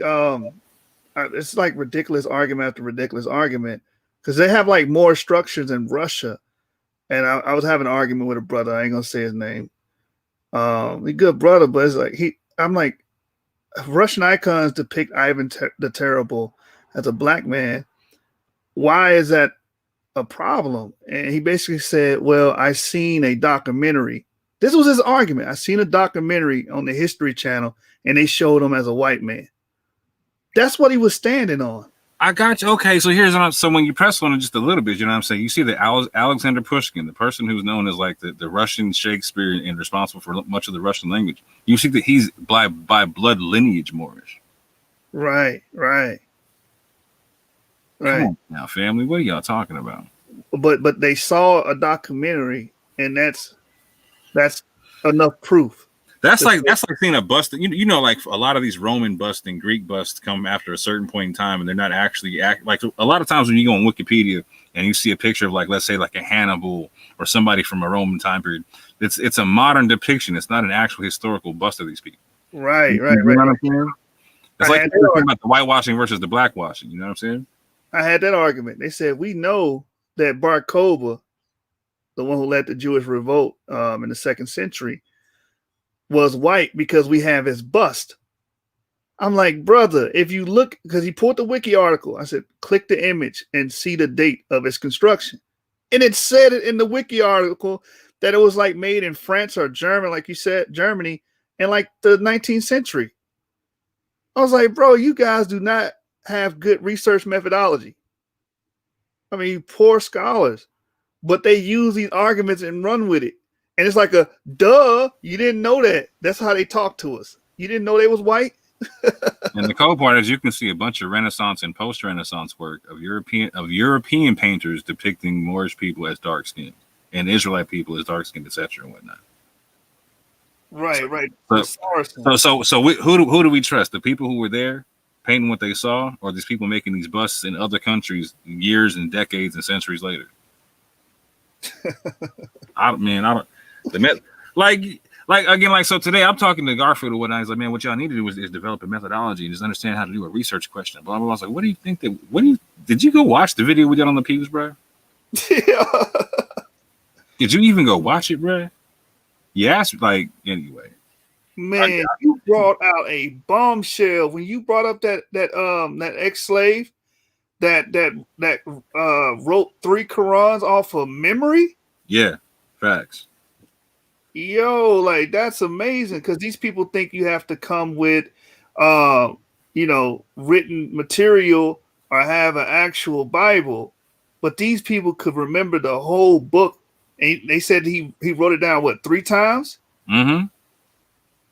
So Ayuba Solomon Diallo, yeah, three Qurans from memory. So you know what that's evidence of? That means we can pass down culture without writing instruments or whatnot. At that time, we can conserve it and then pass it down because he obviously remembered it word for word, like on the Book of Eli, man. So that was an amazing source, man. I enjoyed every bit of that. And also, I enjoyed the part where Garfield blatantly lied. He basically tried to make what was it, Dr. Ephraim Isaac? That's his name. He tried to make it seem like he was saying there was no Hebrew on it. This is the whole Fin City concept, right? Like, so he made we talked on the phone about this recently too, right? He's trying to make the claim that Ephraim Isaac verbally makes the negative claim in the documentary that there is no Hebrew on the pews. And so I went on his channel today to ask him, like, okay, so are you told me you were going to put up this little clip saying that he stipulated that there is no Hebrew on the pews. But he has yet to do so, right? He said he was going to do it again on the channel, but he didn't do it. But he also came back and said, well, Ephraim Isaac was in the part of the video where the European man was identifying the Hebrew letters on the pews, and that Ephraim Isaac was confirming that he was identifying Hebrew letters on the pews. I'm like, so which one is it? And then he went on Baran's channel talking about, like, well, the whole point of the documentary was like it shows that the African people were literate when they came to this country, whatnot. So I jumped on and I asked him, like, okay, so which language or which script from the pews are you stipulating proves that we were literate when we came here? And he wouldn't answer that one for nothing, fam. I seen Zion Lex go on there. I was a little confused. I'm not gonna lie about his assessment of it, but you guys are doing a great job on that, man. That's a real good breakdown. Waiting on that next part on the Exodus, man. I'm looking forward to it. I appreciate you. I'll praise the Most High. Yeah, we're gonna bring Anonymous on to talk about that when time permits. Yeah. Hey, what up, Yashar? Shalom, all right? Thanks on the ground, more. What's good? Yes, sir. Yes, sir. Yo, I want to real quick. See, I don't know what people be thinking, but when you guys be speaking about certain things, I think it be going over their head. You know what I'm saying? So I want to just touch on this and just confirm something. Right? This is about what a brother had pretty much asked about, us and how did a lot of us get into West Africa. So this is one migration pattern. This is one period where we went in there, not a couple of people, but really as a nation. Let me read this. This is about the expulsion of the Jews from Spain and Portugal, right? This is coming out of the book of Babylon, Timbuktu. Rudolph Windsor. A lot of people like to talk crap about our elder, but I'm gonna come from his source. In order to satisfy Queen Isabella of Spain, King Manuel of Portugal promulgated a royal decree expelling the Jews and Moors from the country in 1496. The Jews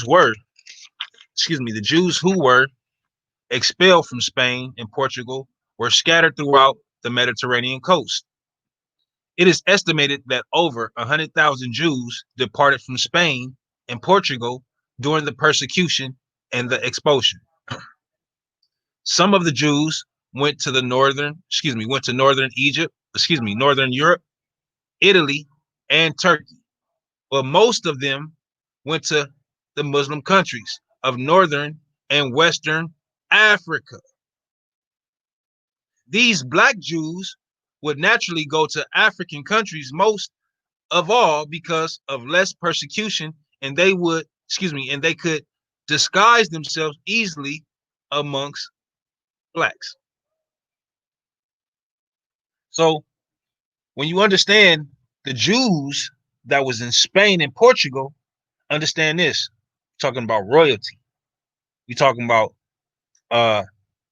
people in higher positions right up under the king, if not the king. Okay, we talking about scholars. We talking about astrologers. We talking about navigators. We did it all. You understand? We did it all. And not only that, but we had political positions so that we can call shots. It's a reason for all of these things, and you need to do the research and find out why. You see what I'm saying? Shalom, fam. Facts. Hey, Orthodox, if you're still there, brother, we got a troll in the chat. I asked this guy numerous amount of times to just jump on the link and state your argument. He never does. But he says, what do the words on the pews say? Do you want to speak to that, brother? The only words that I know that have been confirmed in Arabic and have been confirmed in the last surah of the Quran. I think the third ayat from that surah. From Surah Al-Nas. It's the only phraseology that I've seen so far that's been confirmed by any scholars is saying that it says mankind, and then it goes on to the mankind, the God of mankind, which is part of the Surah Al-Nas from the Quran. So I've heard these guys say this on their show, but the argument isn't, correct me if I'm wrong, because I really don't know too much about the pews. Mm-hmm. The argument doesn't seem to be if it's legible or you can make full sentences out of it. The argument seems to be the fact that they find Hebrew letters there. Am I going off, or? So what has been seen on that documentary is that Ephraim Isaac confirmed Gaiz letters. They talked about being able to find Hebrew letters without finding any Hebrew words, and then Arabic has been confirmed. Okay, because so we're saying that's a possibility. No scholars are, and definitely not the people I'm rocking with, are saying that there's Hebrew words that have been confirmed anywhere on any of the pews. However, like in the documentary that was shown by Garfield, Ephraim Isaac actually gave an Ethiopic reasoning for why you might find just singular letters, etc., whatnot. And that has not been.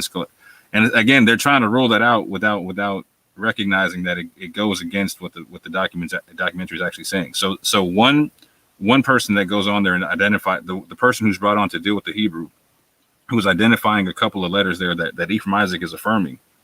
He stipulates that what the issue is that there's individual letters, but you don't find them. There's no phraseology, right? You see them amongst things that aren't Hebrew letters and whatnot. And so Ephraim Isaac gives his breakdown as to why that is. It's like they try to isolate the documentary from itself, which is interesting. But yeah, no scholars making the claim there's any Hebrew phrases on the pews or whatnot. Right. There's a difference between script and language, right? So a lot of people are identifying scripts, right? Or their scripts are being identified right now, like Gaiz Hebrew, Arabic, etc., whatnot. And like I said, to date, the only phrase that has been identified and supported by any scholar so far has been what Abu showed with some of the what's on there. Because again, all the stuff does not look the same. It does not look the same. But when you see pictures of it, you can tell it doesn't look. You can tell it's more than one language there, right? Right. And so the stuff that has been identified as Arabic does have phraseology in it that has been recognized.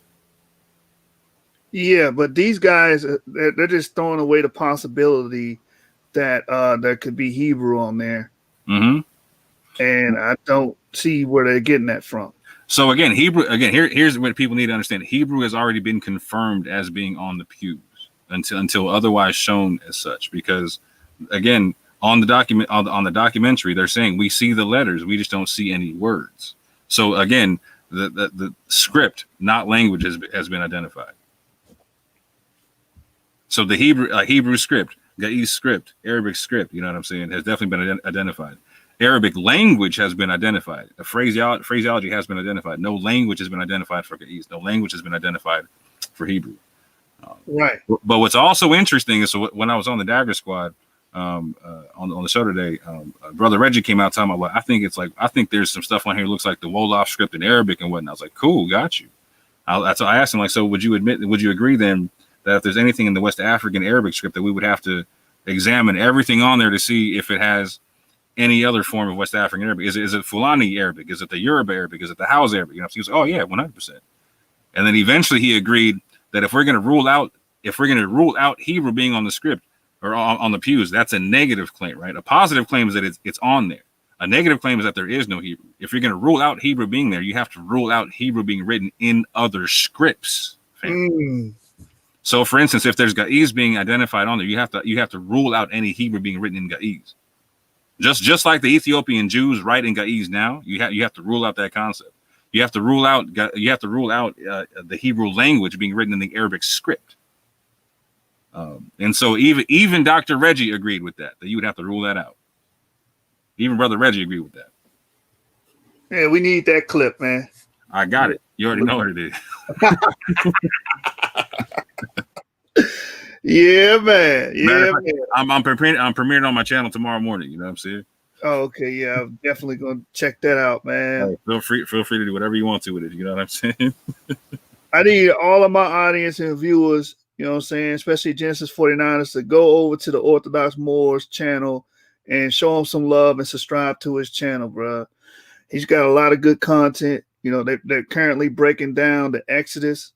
You know what I'm saying? Those brothers do a real good job with disseminating information and going into those topics. No, appreciate that. Also, if you would be so kind, please go check out Israelite Intelligentsia, the channel. We just started that one out. We're trying to build that one up as quick as possible. So we would appreciate you looking at that. So much appreciation for bringing us up in. No problem, man. If Yara didn't want to, close the show out, man, I'm gonna go ahead and close it out. It's getting late. Yes, sir. Appreciate all you brothers coming through and sharing your thoughts and bringing forth information. You know what I'm saying? And Garfield and the Dagger Frauds, if y'all want that debate, here go Brian Hess again. Oh, one more before we leave. Let's see what he's saying. He says, so they just wrote some letters on the pews and not a word in different languages. Bro, go check this out, because right now, like, you got Brother Reggie making the argument that he believes that there's a ciphers and codes written on them joints, that it could be like something for like the runaway slaves or slaves to know it's a safe place or whatnot. So, fam, it's not even just the Israelites making these arguments anymore, bro. You got the Kemetic people talking about there's language and codes and ciphers written on them pews. Hold up. So you're saying that Dr. Reggie said and admitted that it was Hebrew writing on there? No, he's making the case for West African Arabic script, right? However, and anybody who sees enough pictures of the pews knows that there's not just one language on all of the pews, right? But even he had to rule out, if he's saying that there's Arabic on the pews, even he agreed that he would have to rule out that he would have to make sure that there's not Hebrew written in the Arabic script, and that it's possible that it is such. Right. So Brian, you got your answer. You cannot definitively argue against the claim that there's Hebrew on the pews. Yeah, Garfield has, in order for Garfield to back his claim that he's been saying, he has to show this 30 to 45 second clip that he says that he has, where Ephraim Isaac definitively says, makes the negative claim there is no Hebrew on the pews. Because beforehand they were just trying to say, oh, well, since he said there was Ge'ez on there, he's obviously saying there's no Hebrew. No, that's not how scholarship works. There's positive claims and negative claims. And again, you can't say that he's the person there agreeing with the person talking about Hebrew, saying that, yeah, there's a tav and a kuf. You can't say that he's there agreeing with that and affirming that, and then saying that then he says that there's no Hebrew. Doesn't make any sense. You got to show the clip where he says that there's no Hebrew. Otherwise, the documentary you're showing says that there's Hebrew on there. not a full language, but at least the script, man. Garfield, you have a history of doing that to yourself, man.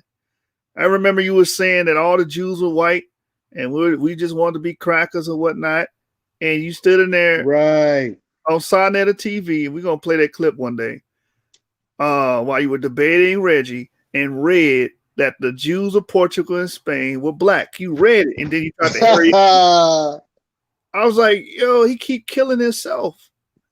The brother fall on his own sword all the time. Hey, what they say, a pseudo dies at their source? Yep. Ain't that what they say? Yep. Like I'm saying, your man came out talking all this stuff like, no, you gotta respect Ephraim Isaac. He's a big man, he's a bad man, and he's the top scholar. Okay, so if the first dude talking about Hebrew says, well, I see a tav and a kuf, and he said, and he affirms like, yeah, I see that too.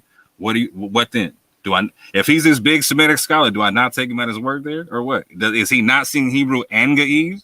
Does the documentary not go on to say that they found Hebrew letters among the Ge'ez letters, among the Amharic letters? Bruh, come on, stop, knock it off, bruh. Knock it off. Or just pull out the clip that you said you were gonna pull out on the phone and on air, talking about that you're gonna show where he definitively says there is no Hebrew on the pews. That's all you gotta do, bruh. Headshot. We're all done. And Brian Hesse, you trolling hard tonight. He really answered you already. When he's saying if it's Hebrew, then what does it say? I mean, he just went through this. Like, I don't understand. Are you here to just troll? Brian, what I suggest you do, I suggest you go to Debate Talk for You and go watch the video and go assess it for yourself. And if we're off on what we're saying, go leave us all kind of comments pointing to where we're wrong on what we're talking about and how we assessed the information that the scholars themselves said via that documentary. Because the thing about it is this, like, so Garfield kept talking about this documentary like it was the end all be all. He kept saying that Ephraim Isaac was the one disproving that it was Hebrew, like it's the end all be all. But he has yet to show and prove. Everything he's shown and prove is everything to the opposite. Right. I think I seen it. He said it looks like Hebrew. I think I seen that clip that you showed on your channel. So, I mean, I don't know what this cat talking about, but we're going to shut it down. Jeremiah, did you want to say anything or close out with anything? I guess Jeremiah stepped away. All right, man. I'm gonna play my brother's song and then close out the show. I appreciate it, everybody. Before you close out, bro, let me confirm how wealthy we were, man, in Spain, man, because I don't want nobody to think you're out here, you know what I'm saying, shooting blanks. So I want to read this real quick, and then you got it, bro. During the reign of King Yao or John II, 700 black Hebrew children were ruthlessly taken away from their parents in Portugal and transported to the island of San Thome, off west coast of Africa. This island is located near Nigeria, Cameroon, and Gabon. Alan H. Goodby says that the Portuguese founded the island of San Thome in 1471. In the year 1484, John II of Portugal, who reigned from 1481 to 1495, offered the Jews of his kingdom the choice of baptism or settling at St. Thome. Multitudes of Jews were sent to the island during the reign of King John II. These Jews, Judeos, as the Portuguese called them, are serious, reserved, and wealthy. holding most of the trade in their hands. So when I say we were a wealthy family, we ruled things, we were in control of a lot of things in Portugal and Spain, I have no reason to lie about our heritage. With that, say shalom, family. Tanks on the ground.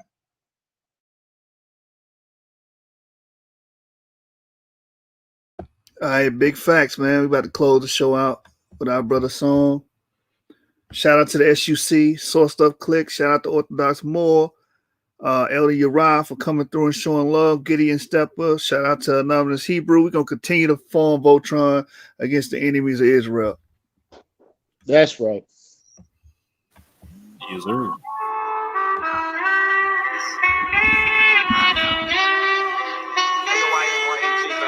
Nothing can stop you to all the way up. We all the way up. If we're all the way up, you the all the way up. E37, we all the way up. Tell me what you need. I will also sustain the tents of Judah first, that the glory of the house of David and the glory of the inhabitants of Jerusalem do not magnify themselves against Judah. Hey, going up the phone. Going up the phone. Put your tribe in the air just to let them know. Me and my Hebrew tribe throwing up the phone. Throw your tribe in the air just to let them know. Me and my Hebrew tribe throwing up the phone. Man, this Hebrew swag, man, is out of here. Flying in the air through the clouds like a chariot. Go to the store to buy this, they don't carry it. The heathens come down to the hood, we don't let them in. Spend all of my time with my people, though. Here's another extra fly song, hit the dance floor. Know what Judah and we start in all the trends. It's an Israelite at the door, but just let him in. Look at this brew, extra fly, man, he dressed to kill. No, we not Candy Rain, but we're so for real. Hell be the first place they throw the foe. Put your hands off in the air just to let them know. Hey, going up the phone. Going up the phone. Throw your tribe in the air just to let them know. Me and my Hebrew tribe throwing up the phone. Throw your tribe in the air just to let them know. Me and my Hebrew tribe throwing up the phone. Yeah, it's the year was the hold up.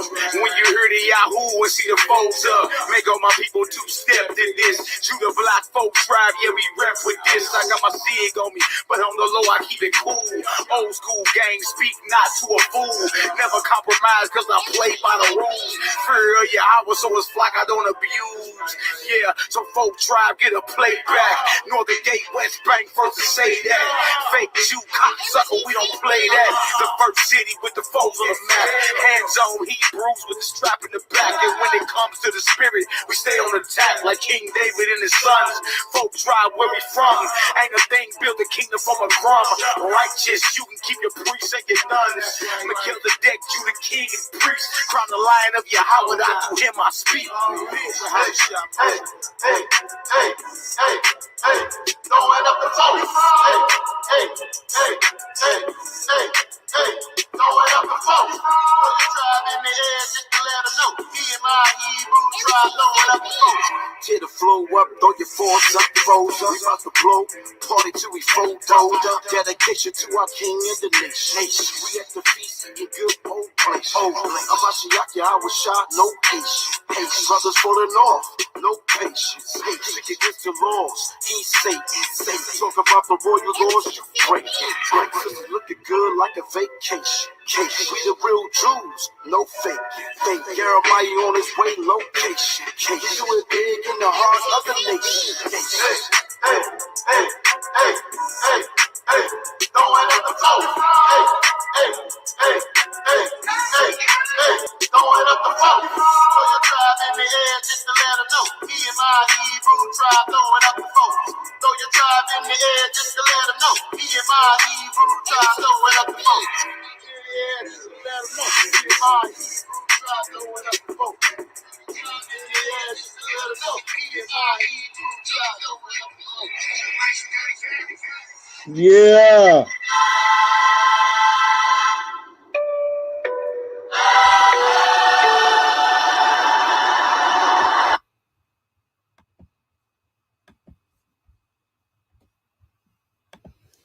All right, we out. SUC, source up or shut up. Gold Coast Gorillas. Hey, Garfield and the Dagger Frauds, just know anytime you say something pseudo, I'm on your heels, boy. Facts. We out of here. 7 gang.